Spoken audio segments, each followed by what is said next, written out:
25 ಜನ ಕಾಶಿ ಗೊತ್ತಾಯ್ತು.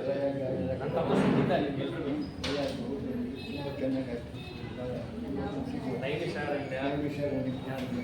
ಅಲ್ಲಿ ಮಸ್ಕಂತ ಹೋಮ ಮಾಡಿದ್ವಿ, ಚೆನ್ನಾಗಿ. ನನ್ನ ತಮ್ಮ ಸಿಕ್ಕಿದ್ದಂತೆ ಕಾಶಿಯಲ್ಲಿ. ನನಗೆ ಸಿಕ್ಕಿದ್ದು ಕಾಶಿಯಲ್ಲಿ ಸಿಕ್ಕಿದ್ದೆ. ಕಾಶಿಯಲ್ಲಿ ಹೌದು. ನಮಸ್ಕಾರ. ನಾನೇ ಫೋನ್ ಮಾಡಿದ್ದೆ 2 ಸಲ.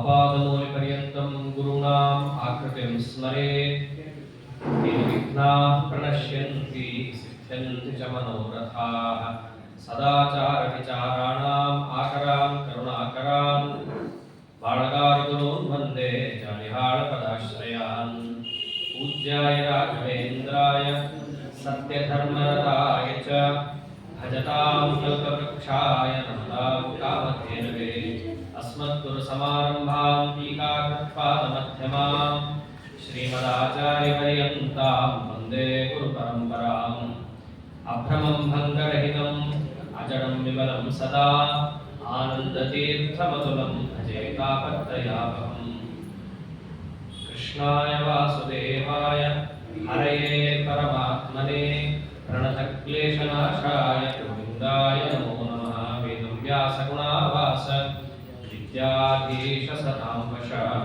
मां निराशं गतक्लेशं कुर्वनाशं हरेनिशम् गुणगणनिलयं पतिं रमायाः जगदगदहनं च वासवीसूनुं मुनिकुलतिलकं च पूर्णबोधं गुरुमपि परमगुरुं च मे वन्दे आनन्दतीर्थ भगवत्पादाचार्यविरचितं व्याख्यास्ये भगवद्गीता भाष्यं तत्करुणाबलात् देवं नारायणं नत्वा सर्वदोषविवर्जितं परिपूर्णं गुरुंश्चानगीतार्थं वक्ष्यामि लेशतः लक्ष्मीनारायणं नत्वा पूर्णबोधां गुरूनपि कुर्मः श्रीकृष्णगीतायाः भाष्याद्युक्तार्थसङ्ग्रहम् धर्मक्षेत्रे कुरुक्षेत्रे समवेतायुत्सवः मामकाः पाण्डवाश्चैव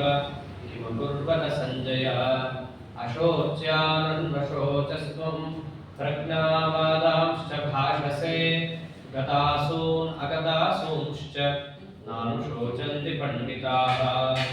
श्रीगुरुभ्यो नमः। हरिः ओम्। ಉತ್ತಮವಾದ ಕಾಲ ಮಾರ್ಗಶೀರ್ಷ ಮಾಸ. ಗೀತೆಯಲ್ಲಿ ಶ್ರೀಹರಿ ಅರ್ಜುನನಿಗೆ ವಿಭೂತಿ ರೂಪಗಳನ್ನು ತಿಳಿಸಬೇಕಾದರೆ ಎಲ್ಲ ಮಾಸಗಳಲ್ಲಿಯೂ ನನ್ನ ವಿಭೂತಿ ರೂಪ ಎಲ್ಲಿದೆ ಅಂತ ಬಂದಾಗ ಮಾಸಾನಾಮ ಮಾರ್ಗಶೀರ್ಷೋಹಂ, ಮಾರ್ಗಶೀರ್ಷ ಮಾಸದಲ್ಲಿ ನನ್ನ ವಿಭೂತಿ ರೂಪ ಅಂತ ತಿಳಿಸಿದ್ದಾನೆ. ಅಂತಹ ಉತ್ತಮವಾದ ಕಾಲ. ಇನ್ನು ಭಾರತದಂತಹ ಪುಣ್ಯ ದೇಶ, ಅಂತಹ ದೇಶಕಾಲಗಳಲ್ಲಿ ಸಾಧನೆಗೆ ಅತ್ಯಂತ ಉಪಯುಕ್ತವಾದ ಶ್ರೀಹರಿಗೆ ಅತ್ಯಂತ ಪ್ರಿಯತಮವಾದ ಗ್ರಂಥ ಶ್ರೀಮದ್ ಭಗವದ್ಗೀತಾ. ಸಾಧನ ಮಾರ್ಗದಲ್ಲಿ ತೊಡಗಬೇಕಾದ್ರೆ ಅದಕ್ಕಿರುವ ಉಪಾಯ ಯಾವುದು ಅಂತಂದ್ರೆ ವೇದಶಾಸ್ತ್ರಗಳು.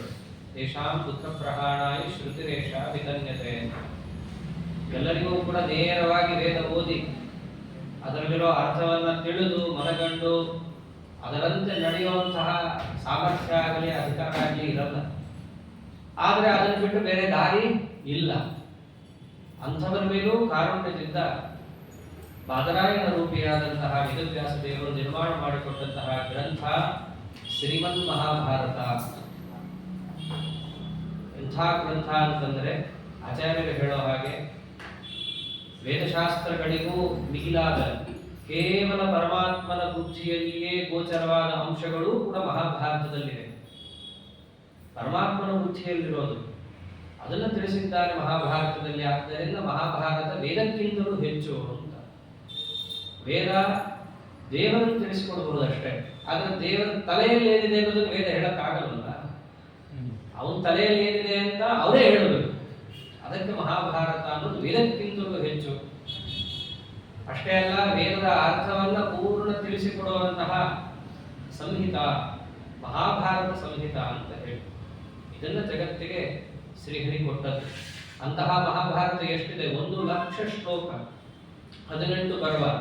ಆಗಲ್ ಬಿಡಪ್ಪ ಅಂತ ಅನ್ಸ್ಬಿಡುತ್ತೆ ನಮಗೆ.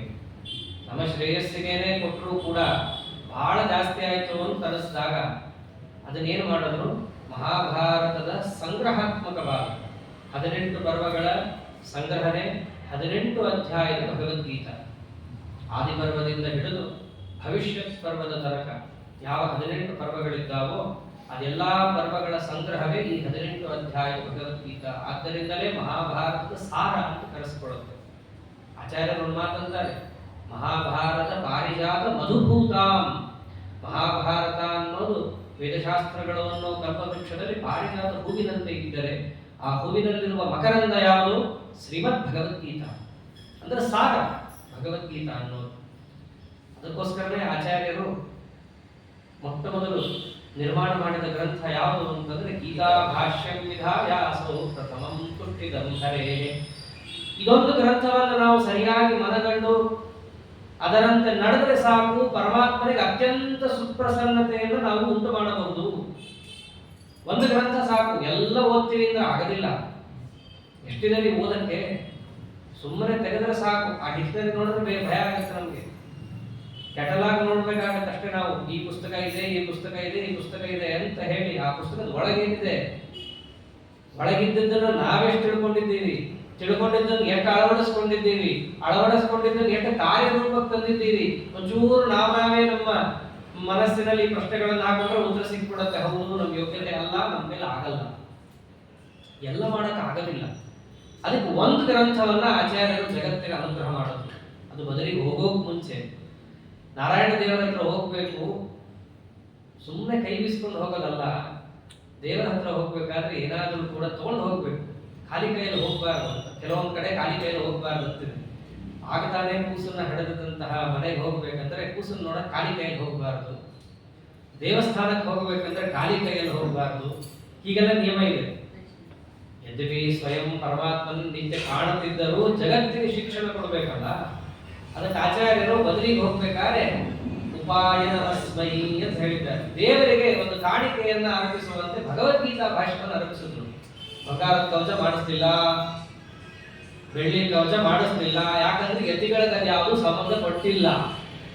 ಬೆಳ್ಳಿ, ಬಂಗಾರ, ದುಡ್ಡು ಇದು ಯಾವುದು ಯತಿಗಳಿಗೆ ಸಂಬಂಧಪಟ್ಟಿದ್ದಲ್ಲ. ಅವ್ರಿಗೆ ಸಂಬಂಧಪಟ್ಟಿದ್ದು ಅಂತಂದ್ರೆ ಒಂದೇ, ಯಾವುದು? ಜ್ಞಾನ. ತ್ಯಾಗೇ ನೈಕೇನ ಅಮೃತತ್ವ ಮಾನಶು ಅಂತಾನೆ ಇರೋದು. ವೇದಾಂತ ವಿಜ್ಞಾನ ಸುನಿಶ್ಚಿತಾರ್ಥ ಸನ್ಯಾಸ ಯೋಗ ಯಥೇ ಶುದ್ಧ ಸತ್ವ. ನಮಗಿರುವಂತಹದ್ದು ಅಂತಂದ್ರೆ ಒಂದೇ, ಯಾವುದು? ಶ್ರೀಹರಿಯ ಪರಾಪರ ತತ್ವಜ್ಞಾನ. ಅದನ್ನ ನಾವು ಪರಮಾತ್ಮನಿಗೆ ಅರ್ಪಿಸಬೇಕು. ಇದೊಂದನ್ನು ನೀವು ತಿಳ್ಕೊಂಡ್ರೆ ಸಾಕು, ಪರಮಾತ್ಮನಿಗೆ ನಾವು ಅತ್ಯಂತ ಸುಪ್ರಸನ್ನತೆಯನ್ನು ಉಂಟು ಮಾಡಬಹುದು. ಅದಕ್ಕೆ ಒಂದು ಗ್ರಂಥ ಕೊಟ್ಟರು, ಅದೇ ಭಗವದ್ಗೀತಾ ಭಾಷ್ಯ. ಗೀತೆಯನ್ನ ಸರಿಯಾಗಿ ಅರ್ಥ ಮಾಡಿಕೊಂಡ್ರೆ ಎಲ್ಲವನ್ನೂ ಕೂಡ ನಾವು ಅರ್ಥ ಮಾಡಿಕೊಂಡಂತೆ ಅದರೊಳಗೆ ಎಲ್ಲವೂ ಕೂಡ ಬಂದಿದೆ. ಸಮಸ್ತ ಶಾಸ್ತ್ರಗಳ ಸಾರ ಮಹಾಭಾರತ ಆದರೆ ಅಂತಹ ಮಹಾಭಾರತದ ಸಾರ ಯಾವುದು? ಶ್ರೀಮದ್ ಭಗವದ್ಗೀತಾ. ಎಲ್ಲವೂ ಬಂದಿದೆ ಅಂತಂದ್ರೆ ಏನು? ನಮಗೆ ಈಗ ವರ್ತಮಾನದಲ್ಲಿ ಇರುವಂತಹ ಸಮಸ್ಯೆಗಳು, ಆ ಸಮಸ್ಯೆಗಳು ಯಾವ ರೀತಿ ಇರುತ್ತೆ, ಬಂದ ಸಮಸ್ಯೆಗಳನ್ನು ಕೂಡ ನಾವು ಯಾವ ರೀತಿ ತಲೆ ಹೊಂದಿಸ್ಕೊಂಡು ಹೌದು ಸಮಸ್ಯೆ ಇದ್ರೂ ಆ ಸಮಸ್ಯೆ ಅಲ್ಲ ಅಂತ ಅನ್ಕೊಂಡು ಹೆಂಗೆ ಹೋಗ್ತಿರ್ತೀವಿ, ಆ ಸಮಸ್ಯೆ ಬಂದರೂ ಕೂಡ ಅದು ಧರ್ಮನೇ ಅಂತ ಅನ್ಕೊಂಡು ಅದನ್ನೇ ಮಾಡ್ತಿರ್ತೀವಿ. ಇವೆಲ್ಲ ಮಾಡ್ತಿರ್ತೀವಿ. ಎಷ್ಟೋ ಸರ್ತಿ ಈ ಕೆಲಸ ತಪ್ಪು ಅಂತ ಗೊತ್ತಿರುತ್ತೆ, ಅದಕ್ಕೆ ಸಮಜಾಯಿಷಿ ಕೊಡ್ತಿರ್ತೀವಿ. ಎಷ್ಟೋ ಸರ್ತಿ ನಾವು ನಮ್ಮ ಪರಿಸ್ಥಿತಿ ನಮಗ್ ಗೊತ್ತ್ರಿ, ನೀವೇನ್ ಬೇಕಾದ್ರೆ ಹೇಳ್ರಿ, ನಮ್ಮ ಪರಿಸ್ಥಿತಿ ಯಾರಿಗೆ ಗೊತ್ತಾಗತ್ತೆ? ಯಾರಾದ್ರೂ ಒಂಚೂರು ಬಂದು ಹೇಳಿ, ಯಾಕೆ ಸಂಧ್ಯಾ ವಂದನೆ 7 ಗಂಟೆಗೆ ಮಾಡಿದ್ರಿ, 6 ಗಂಟೆಗೆ ಮಾಡಿದ್ರಿ, ಏನಾಗ್ತಿತ್ತು ನಿಮ್ಗೇನ್ ಗೊತ್ತ್ರಿ? ನಮ್ಮ ಪರಿಸ್ಥಿತಿ 6 ಗಂಟೆಗೆ ಏನಾಗಿತ್ತು ಗೊತ್ತೇನು ಅಂತ ಹೇಳಿ ನಾವು ಬಿಟ್ಟಂತಹ ಸತ್ಕರ್ಮಕ್ಕೆ ಸಮಜಾಯಿಷಿಗಳನ್ನು ಕೊಡ್ತೇವೆ ಹೊರತು ಯಾರಾದ್ರೂ ಕೂಡ ಒಪ್ಪುತ್ತಾರ ತಕ್ಷಣದಲ್ಲಿ ಹೌದು ನಾವು ಮಾಡಬೇಕಿತ್ತು ಮಾಡಲಿಲ್ಲ. ಅದು ಅದೆಲ್ಲ ಭಗವದ್ಗೀತೆಯಲ್ಲೇ ಬರುತ್ತೆ. ನಮ್ಮ ಸಮಸ್ಯೆಗಳು ಯಾವ ರೀತಿ ಇರುತ್ತೆ, ಅದನ್ನು ನಾವು ಯಾವ ರೀತಿಯಾಗಿ ಸಮಸ್ಯೆ ಅಲ್ಲ ನನ್ನ ಪರಿಸ್ಥಿತಿ ಅಂತ ಅನ್ಕೊಂಡು ಹೋಗ್ತಿರ್ತೀವಿ.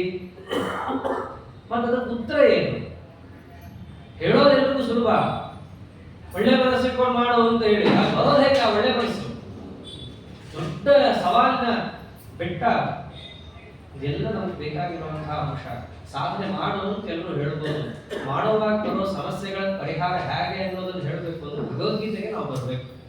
ಅದಕ್ಕೋಸ್ಕರನೇ ಭಗವದ್ಗೀತೆ ವಿಶ್ವ ಪ್ರಸಿದ್ಧ. ನೀವು ದೇವರನ್ನು ಒಪ್ತಿರೋ ಬಿಡ್ತಿರೋ ಅದು ಎರಡನೇ ವಿಷಯ. ವಸ್ತುತಃ ಒಪ್ಪಲೇಬೇಕು, ಪರಮಾತ್ಮನಿಂದಲೇ ಸಮಸ್ತ ಸೃಷ್ಟ್ಯಾಚಟಗಳು ನಡೆಯುತ್ತೆ ಅನ್ನೋದು ಸಿದ್ಧವಾದರೂ ಕೂಡ ಸುಮ್ಮನೆ ಭಗವದ್ಗೀತೆಯನ್ನು ಓದಿದ್ರು ಕೂಡ ನಮ್ಮಲ್ಲಿರುವಂತಹ ಎಷ್ಟೋ ಅಡಕುಗಳನ್ನು ಪರಿಹಾರ ಮಾಡಿಬಿಡುತ್ತೆ. ಅದು ಭಗವದ್ಗೀತೆ ವೈಶಿಷ್ಟ್ಯ. ಆಮೇಲೆ ಪರಮಾತ್ಮನೇ ಅಂತಾನೆ ಅಧಿಷ್ಠಾನಂ ತಥಾಕರ್ತ ಕರಣಂಚ ಪೃಥಗ್ವಿಧಂ ವಿವಿಧಾಶ್ಚ ಪೃಥಕ್ ಚೇಷ್ಟ ದೈವಂ ಚೈವಾತ್ರ ಪಂಚಮಂ ಅಂತ ಸ್ವಯಂ ಪರಮಾತ್ಮನೇ ದೈವ ಅಂತ ಒಂದಿದೆ ಅರ್ಜುನ. ಅದನ್ನ ಮೀರಿ ನಡೆಯಕ್ಕಾಗಲ್ಲ ಅಂತ ಸ್ವಯಂ ಪರಮಾತ್ಮನೇ ತಿಳಿಸ್ತಾರೆ. ಅದು ಬೇರೆ. ನಮ್ಮ ನಡೆನುಡಿಗಳಲ್ಲಿ ಅದರಂತೆಯೇ ಕೆಲಸ ಮಾಡಬೇಕಾದ್ರೆ ಬಂದ ಸವಾಲಿನಲ್ಲಿ ಅಡೆತಡೆಗಳೆಲ್ಲವನ್ನು ಕೂಡ ಪರಿಹಾರ ಮಾಡಿಕೊಳ್ಳೋ ಬಗೆ ತಿಳಿಸಿಕೊಡುವಂತಹ ಗ್ರಂಥ ಇದೇನೆ. ಇಡೀ ಜಗತ್ತು ಅದಕ್ಕೆ ಏನ್ ಮಾಡುತ್ತೆ, ಎತ್ತಿ ಮುದಾಡುತ್ತೆ. ಪ್ರಮಾಣ ಮಾಡ್ಬೇಕಂದ್ರೆ ಇದ್ರ ಮೇಲೆ ಕೈ ಪ್ರಮಾಣ ಮಾಡ್ತಾರೆ ಜನ. ಅಷ್ಟು ಈ ಗ್ರಂಥಕ್ಕಿರುವ ಪ್ರಾಮಾಣ್ಯ. ಇದನ್ನ ಮುಟ್ಟಿ ಹೇಳಿದ್ರೆ ಅವ್ನು ಹೇಳಿದ ಪ್ರಮಾಣ ಅಂತ ಆಗಬೇಕಂದ್ರೆ ಈ ಗ್ರಂಥಕ್ಕೆ ಇನ್ನೆಟ್ಟಿರ್ಬೇಕು ಪ್ರಾಮಾಣ್ಯ. ಅಂತಹ ಶ್ರೀಮದ್ ಭಗವದ್ಗೀತೆಯನ್ನ ಇಂಥವ್ರು ಮುಟ್ಟಿಲ್ಲ ಅಂತಿಲ್ಲ, ಇಂಥವ್ರು ಹಿಡಿದಿಲ್ಲ ಅಂತಿಲ್ಲ. ಇವನು ಬುದ್ಧಿವಂತ ಆಧ್ಯಾತ್ಮಿಕ ಜೀವಿ ಅಂತ ಅನಿಸ್ಕೋಬೇಕು ಅಂದ್ರೆ ಭಗವದ್ಗೀತೆ ಹಿಡಿದಿರ್ಬೇಕು. ಬುದ್ಧಿಜೀವಿ ಅನಿಸ್ಕೋಬೇಕಾದ್ರೆ ಅದನ್ನು ಹಿಡಿಬಾರ್ದು. ಅಷ್ಟು ಬಂದಿದೆ ಇವಾಗ. ಭಗವದ್ಗೀತೆಯ ಮಹತ್ವ ಅಷ್ಟಿದೆ. ಅಧ್ಯಾತ್ಮ ಮಾರ್ಗನ ನೀವು ಭಗವದ್ಗೀತೆ ಓದಿದ್ದೀರಾ? ನೀವು ಹಿಂದೂನ ಭಗವದ್ಗೀತೆ ಓದಿದ್ದೀರಾ? ಅದು ಹಿಂದೂನೇ ಆಗ್ಬೇಕಂತಿಲ್ಲ. ಅಲ್ಲಿ ಸಮಸ್ತ ಸಜ್ಜನರಿಗೂ ಕೂಡ ಬರೆದ ಗ್ರಂಥ ಶ್ರೀಮದ್ ಭಗವದ್ಗೀತಾ. ಸಜ್ಜನರು ಯಾರೇ ಆದರೆ ಸಾಕು. ಹೆಂಗೆ ಶ್ರೀಮದ್ ಭಾಗವತದಲ್ಲಿ ನಿರ್ಮತ್ಸರಾಣಾಂ ಸತಾಂ ವೇದ್ಯಂ ವಾಸ್ತವಮತ್ರ ವಸ್ತು ಶಿವದಂ ಅಂತ ಹೇಳಿದ್ದಾರೆ. ಭಗವದ್ಗೀತೆಯು ಕೂಡ ಅಂಥವರಿಗೆ ಸಾಧನ ಮಾರ್ಗದಲ್ಲಿ ನಡೀತಿರ್ಬೇಕಾದ್ರೆ ಹೃದಯದಲ್ಲಾದ ತುಮುಲಗಳನ್ನ ಪರಿಹಾರ ಮಾಡಿಕೊಳ್ಳುವಂತಹ ಬಗೆ, ನಿಷ್ಕಲ್ಮಶವಾಗಿ ಸಾಧನ ಮಾರ್ಗದಲ್ಲಿ ನಡೆಯುವ ಬಗೆ ತಿಳಿಸಿಕೊಡುವಂತಹ ಗ್ರಂಥ ಭಗವದ್ಗೀತೆ. ಅದಕ್ಕೋಸ್ಕರನೇ ಈ ಭಗವದ್ಗೀತೆಯನ್ನ ಪ್ರತಿಯೊಬ್ಬರೂ ಕೂಡ ಕೇಳಬೇಕು. ಅದನ್ನು ಕೂಡ ಹೇಗೆ ಕೇಳೋದು ಅನೇಕ ಬಗೆ. ಸಂಕ್ಷಿಪ್ತ, ವಿಸ್ತಾರ, ಆ ಸಂಕ್ಷಿಪ್ತದಲ್ಲೂ ಅತಿ ಸಂಕ್ಷಿಪ್ತ.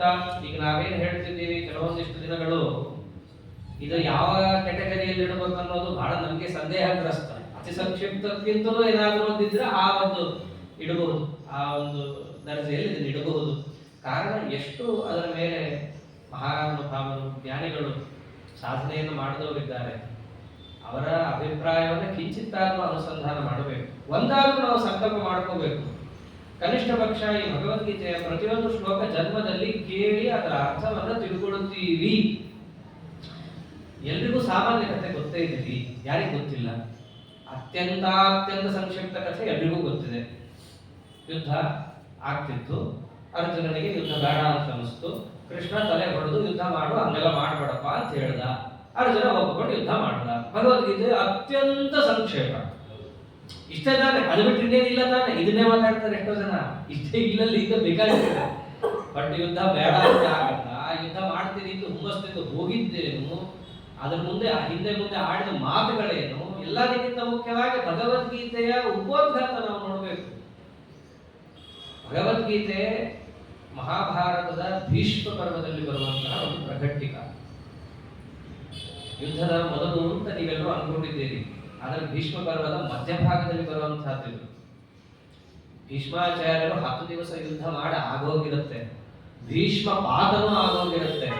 ಸಂಜಯನು ಕೂಡ ಕೌರವರ ಕಡೆ ಯುದ್ಧ ಮಾಡ್ಲಿಕ್ಕೂ ಬಂದಿರ್ತಾನೆ. ಎಷ್ಟೋ ಸರ್ತಿ ಹೊಡೆಸ್ಕೊಂಡು ಕೂಡ ಶಿಬಿರಕ್ಕೆ ಹೋಗಿರ್ತಾನೆ. ಕಡೆಗೆ ಈ ಮುದುಕ ಕುರುಡ, ಇವನಿಗೇನು ಗೊತ್ತಿಲ್ಲ, ವೇದವ್ಯಾಸ ದೇವರು ದಿವ್ಯ ಚಕ್ಷುಸ್ ಕೊಟ್ಟಿದ್ದಾರೆ, ಅವನು ಕೇಳಿದ್ದಾನೆ, ಅವನಿಗೆ ಯುದ್ಧದ ವಿಷಯ ಹೇಳೋಣ ಅಂತ ಬರ್ತಾನೆ ಸಂಜಯ. ಅಂದ್ರೆ ಭೀಷ್ಮಾಚಾರ್ಯರು ಹೋಗ್ಬಿಟ್ಟಿರ್ತಾರೆ, ಆದ್ರೆ ಇವನಿಗೆ ಗೊತ್ತಿರಲ್ಲ ಧೃತರಾಷ್ಟ್ರನಿಗೆ. ಆ ಸಮಯದಲ್ಲಿ ಕೇಳುವಂತಹ ಪ್ರಶ್ನೆ, ಧೃತರಾಷ್ಟ್ರ ಧರ್ಮಕ್ಷೇತ್ರೇ ಕುರುಕ್ಷೇತ್ರೇ ಸಮವೇತಾಯುತ್ಸವ ಮಾಮಕ ಪಾಂಡವ ಅಶ್ಚೈವ ಕಿಮಕುರ್ವದ ಸಂಜಯ. ಬಹಳ ಸ್ವಾರಸ್ಯಕರವಾದ ಪ್ರಶ್ನೆ ಅದು. ಸಂಜಯ ಏನ್ ಮಾಡಿದ್ರು ಅಂತ ಇವನಿಗೆ ಅನ್ನಿಸ್ಬೇಕು ಅಂದ್ರೆ ಮುಂಚೆ ನಡೆದಿರ್ಬೇಕಲ್ಲ. ಮಾಡ್ತಾ ಇದ್ದಾರೆ ಅಂತಂದ್ರೆ ವರ್ತಮಾನ, ಏನು ಮಾಡಿದ್ರು ಅಂತ ಕೇಳ್ತಾ ಇದ್ದಾರೆ ಅಂದ್ರೆ ಯುದ್ಧ ಶುರುವಾಗಿ ಹೋಗಿದೆ, 10 ದಿನ ಆಗಿದೆ, ಭೀಷ್ಮಾಚಾರ್ಯರ ಪತನ ಆಗಿದೆ ಅಂತಲೂ ಸುದ್ದಿ ಬಂದಿದೆ. ಧೃತರಾಷ್ಟ್ರನಿಗೆ ಅನೇಕ ವಿಲಾಪವನ್ನು ಮಾಡಿದ್ದಾನೆ. ಅಯ್ಯೋ ನಮ್ಮ ಗುರುವೃದ್ಧರು ನಮಗೋಸ್ಕರ ಎಷ್ಟು ಮಾಡಿದ್ದಾರೆ. ಭೀಷ್ಮಾಚಾರ್ಯರ ತ್ಯಾಗ ಅಂದ್ರೆ ಒಂದೆರಡಲ್ಲ, ಅವರದ್ದೇ ನಾವು ಪ್ರತ್ಯೇಕವಾಗಿ ಕೇಳಬೇಕು. ಅಂತಹ ಚರಿತ್ರೆ ಭೀಷ್ಮಾಚಾರ್ಯರ ಚರಿತ್ರೆ. ಯಾರ ಹೆಸರು ತರ್ಪಣ ಕೊಡ್ತೀವಿ, ಜೀವತ್ ಪಿತೃಕರು ಅಜೀವತ್ ಪಿತೃಕರು ಅಂತ ನೋಡದೆ ಅವ್ರಿಗೆ ತರ್ಪಣ ಕೊಡ್ತೀವಿ ಅಂದ್ರೆ ಅವರ ಸ್ಥಾನಮಾನ ಎಷ್ಟಿರಬೇಕು. ಅಂತಹ ಭೀಷ್ಮಾಚಾರ್ಯರು ಅರ್ಜುನನ ಬಾಣಕ್ಕೆ ಗುರಿಯಾಗಿ ಬಿದ್ರು. ಅದು ಸತ್ತಿಲ್ಲ, ಜೀವನ್ಮರಣ, ಇದು ಇಚ್ಛಾ ಮರಣ, ಭೀಷ್ಮ ಪಾತ್ರ ಆಯ್ತು ಅನ್ನೋ ಸುದ್ದಿಯನ್ನು ಕೂಡ ಅವನು ಕೇಳಿರ್ತಾನೆ. ಕೇಳಿದಾಗ ಸಂದೇಹ ಧೃತರಾಷ್ಟ್ರನಿಗೆ, ಭೀಷ್ಮಾಚಾರ್ಯರಿಗೆ ಯುದ್ಧದಲ್ಲಿ ಸೋಲಿಲ್ಲ, ಅವರಿಗೆ ಧಾರ್ಮಿಕವಾದ ಯುದ್ಧವನ್ನ ಯಾರಾದರೂ ನಿಂತು ಮಾಡಿದಾಗ ಭೀಷ್ಮಾಚಾರ್ಯರಿಗೆ ಎಂದೂ ಸೋಲಿಲ್ಲ. ನಡೀತಾ ಇರೋದು ಯುದ್ಧ ಕುರುಕ್ಷೇತ್ರದಲ್ಲಿ, ಅದು ಧರ್ಮಕ್ಷೇತ್ರ. ಅಧರ್ಮವನ್ನು ಬಿಟ್ಟು ಬೇರೆ ರಾಜ್ಯದಲ್ಲಿ ಜಗ ಇಲ್ಲ. ಕುರುಕ್ಷೇತ್ರಕ್ಕೆ ಆ ಮಹತ್ವ ಇದೆ. ಎಲ್ಲರೂ ಹೋಗಿ ಬಂದಿದ್ರೆ ಗೊತ್ತಾಗತ್ತ ಕುರುಕ್ಷೇತ್ರದ ಮಹತ್ವ ಏನು ಅಂತಂದ್ರೆ, ಅಲ್ಲಿ ಕುರುರಾಜ ನಿರ್ಮಾಣ ಮಾಡಿದ ಕ್ಷೇತ್ರ. ಕಡೆಗೆ ಆ ಧರ್ಮವನ್ನೇ ಬೀಜವಾಗಿ ಬಿತ್ತಿ ಮರವಾಗಿ ಬೆಳೆಸಿ ಹಣ್ಣಾಗಿ ಎಲ್ರಿಗೂ ಕೊಟ್ಟು ಬಿಡ್ತೀನಿ. ಎಲ್ಲ ಭಾಗವತ ಧರ್ಮವನ್ನು ಕೂಡ ಓದಿ ಕಷ್ಟಪಟ್ಟು ಗುರುಗಳ ಮನೆಗೆ ಹೋಗಿ ಯಾಕೆ ಒಂದಾಗಬೇಕು? ನೇರವಾಗಿ ಹಣ್ಣು ಬರುತ್ತೆ, ತಿಂದ್ಬಿಡ್ತೀವಿ. ಹಾಗೆ ವಿಟಮಿನ್ ಎ ಬಿ ಅಂತ ಬರುತ್ತೋ ವಿಟಮಿನ್ ಡಿ, ಡಿ ಅಂದ್ರೆ ಧರ್ಮ. ಆ ಧರ್ಮ ಅನ್ನೋದು ನಮಗೆ ಸಿಕ್ಬಿಡ್ಲಿ. ರಾಜ ಅಪ್ಪ ಪ್ರಜೆಗಳ ಮೇಲೆ ಕಾರುಣ್ಯ, ಸುಲಭವಾಗಿ ಭಾಗವತ ಧರ್ಮವನ್ನು ಅವರು ಮೈಗೂಡಿಸಿಕೊಂಡು ಅನುಭವಿಸಿ ಮೋಕ್ಷ ಭಾಗಗಳಾಗಲಿ ಅಂತ ಗುರುರಾಜನ ಒಂದು ವಿಶೇಷವಾದ ಆಶೆ. ಅದಕ್ಕೆ ಪರಮಾತ್ಮ ಕಲ್ಲು ಹಾಕಿದ್ದಕ್ಕೆ ಬೀಜಗಳ ರೂಪದಲ್ಲಿ ಧರ್ಮಾಭಿಮಾನ ದೇವತೆಗಳಲ್ಲಿ ಏನು ಬಂದಿದ್ರು ಅವರು ಚಲ್ಲಾಪಿಲ್ಲಿಯಾಗಿ ಹೋದ್ರು. ಚಲ್ಲಾಪಿಲ್ಲಿಯಾಗಿದ್ದಕ್ಕೆ ಯಾವ ಕ್ಷೇತ್ರದಲ್ಲಿ ಆ ಧರ್ಮ ಬೀಜಗಳು ಚಲ್ಲಾಪಿಲ್ಲಿಯಾಗಿದ್ದವೋ ಅದೇ ಕುರುಕ್ಷೇತ್ರ. ಗುರುರಾಜ ಅಳ್ತಾನೆ, ಅಯ್ಯೋ ನಾನು ಎಷ್ಟು ಚೆನ್ನಾಗಿ ಇದನ್ನ ಬುದ್ಧಿ ಬಿದ್ದಿ ದೊಡ್ಡದು ಮಾಡೋದು ಅನ್ಕೊಂಡಿದ್ದೆ, ಅದು ಏನ್ ಸ್ವಾಮಿ ನೀನ್ ಹಿಂಗೆಲ್ಲ ಕತ್ತರಿಸಿ ಹಾಕ್ಬಿಟ್ಟಲ್ಲ, ನನ್ನ ಶ್ರಮ ಅಷ್ಟು ವ್ಯರ್ಥವಾ ಅಂತ ಕೇಳ್ತಾನೆ. ಅವಾಗ ಪರಮಾತ್ಮ ಅಂತಾನೆ, ಇದೇನು ವ್ಯರ್ಥ ಅಲ್ಲ, ಎಂಥ ವರ ಕೊಟ್ಟಿದ್ದೀನಿ ಅಂತ ನಿನಗೆ. ಈ ಕ್ಷೇತ್ರದಲ್ಲಿ ಯಾರಾದರೂ ಬಂದು ಸಾಧನೆ ಮಾಡಿದರೆ 1,000 ಪಟ್ಟು ಹೆಚ್ಚು ಪುಣ್ಯ ಅವರಿಗೆ ಬರುತ್ತೆ. ಹಾಗೆ ಏನಾದ್ರು ತಪ್ಪು ಮಾಡಿದ್ರೆ ಅಷ್ಟೇ ಕೆಳಗೂ ಅವರು ಹೋಗಿ ಬೀಳ್ತಾರೆ. ಇದು ಕುರುಕ್ಷೇತ್ರದ ಮಹತ್ವ. ಆದ್ದರಿಂದ ಯಾಕೆ ಎಲ್ಲಾ ಬಿಟ್ಟು ಕುರುಕ್ಷೇತ್ರವನ್ನೇ ಆರಿಸಿಕೊಂಡದ್ದು? ಒಂದು ಸ್ವಲ್ಪ ಪರಮಾತ್ಮನಲ್ಲಿ ಮನಸ್ಸಿಟ್ಟು ಭಗವಂತನ ಪೂಜಾ ಅಂತ ಹೇಳಿ ಯುದ್ಧ ಮಾಡುವ ಒಂದು ಪುಟ್ಟ ಕಾಲಾಳಿಗೂ ಕೂಡ ಅಷ್ಟು ಪುಣ್ಯ ಬರಲಿ ಅಂತ ಪರಮಾತ್ಮನ ಉದ್ದೇಶ. ಯುದ್ಧ ಅನ್ನೋದು ಏನೋ ಎದುರಾಳಿಗಳನ್ನ ಕೊಲ್ಲೋದೋ ರಕ್ತ ಪಿಪಾಸೆಯೋ ಅಲ್ಲ. ಇದು ಭಗವಂತನ ಪೂಜಾ, ನಿಷ್ಕಾಮವಾದ ಭಗವಂತನ ಪೂಜೆ. ಇದನ್ನೇ ಮುಂದೆ ಕೃಷ್ಣ ಪರಮಾತ್ಮ ಸಮರ್ಥನೆ ಮಾಡ್ತಾನೆ ಅರ್ಜುನನಿಗೆ. ಯುದ್ಧ ಅಂದ್ರೆ ನೀನೇನೋ ರಾಜ್ಯಕ್ಕೋ ಸುಖಕ್ಕೋ ಮಾಡ್ತಿರುವಂತಹ ಉದ್ಯೋಗ ಅಲ್ಲ, ಇದು ನಿನ್ನ ಸ್ವವಿಹಿತ ಧರ್ಮ, ಇದು ನನ್ನ ಕರ್ತವ್ಯ ಅಂತ ನೀ ಮಾಡ್ತಾ ಇದ್ದೀಯಾ, ಪರಮಾತ್ಮನ ಪ್ರೀತಿಯಾಗಲಿ ಅಂತ ಮಾಡ್ತಿದ್ದೀಯಾ, ಇದನ್ನ ಕೃಷ್ಣ ತಿಳಿಸಿಕೊಡ್ತಾನೆ. ಎಲ್ಲ ಸೈನಿಕರಿಗೂ ಕೂಡ ಅದೇ ತಮ್ಮ ಮನಸ್ಸಿನಲ್ಲಿರುತ್ತೆ. ನಾವು ಯಾಕೆ ಈ ಕೆಲಸ ಮಾಡ್ತಿದ್ದೀವಿ? ಕೃಷ್ಣನ ಪ್ರೀತಿ ಆಗಂತ ಅದಕ್ಕೆ ಮಾಡ್ತಿದ್ದೀವಿ. ಧೃಷ್ಟದ್ಯುಮ್ನ ಸೇನಾಪತಿ ಭೀಮಾದಿಗಳಲ್ಲಿ ಯುದ್ಧ ಮಾಡ್ತಿರೋರು, ಆದ್ರೆ ಪ್ರತಿಯೊಬ್ಬರಿಗೂ ಇದ್ದದ್ದೇನು? ಕೃಷ್ಣ ಪರಮಾತ್ಮನ ಪ್ರೀತಿ ಆಗಂತ ನಾವು ಯುದ್ಧ ಮಾಡ್ತೀವಿ. ಹಾಗೆ ಯುದ್ಧ ಮಾಡಿದಾಗ ಅವರಿಗೆ ಪುಣ್ಯ ಅನ್ನೋದು ಎಷ್ಟು ಬೇರೆ ಹೋಗಿರುತ್ತೆ. ಆ ಪುಣ್ಯ ಅವ್ರಿಗೆ ಒದಗಲಿ ಏನೋ ದೃಷ್ಟಿಯಿಂದ ಅಲ್ಲಿ ಸೇರಿಸಿದ್ದು ಕುರುಕ್ಷೇತ್ರದಲ್ಲಿ. ಅಂದ್ರೆ ಅಲ್ಲಿ ಅಧರ್ಮದಲ್ಲಿ ಜಗ ಇಲ್ಲ. ಭೀಷ್ಮಾಚಾರ್ಯರಿದ್ದಾಗ ಅಧರ್ಮಕ್ಕೂ ಜಾಗ ಇಲ್ಲ ಯುದ್ಧದಲ್ಲಿ. ಬೇಕಾದ್ರೆ ಗಮನಿಸಿದ್ರೆ ಮಹಾಭಾರತದಲ್ಲಿ ಭೀಷ್ಮಾಚಾರ್ಯರು ಇರೋ ತನಕ ಒಂದೇ ಒಂದು ಅಧರ್ಮ ಯುದ್ಧನೂ ಇಲ್ಲ.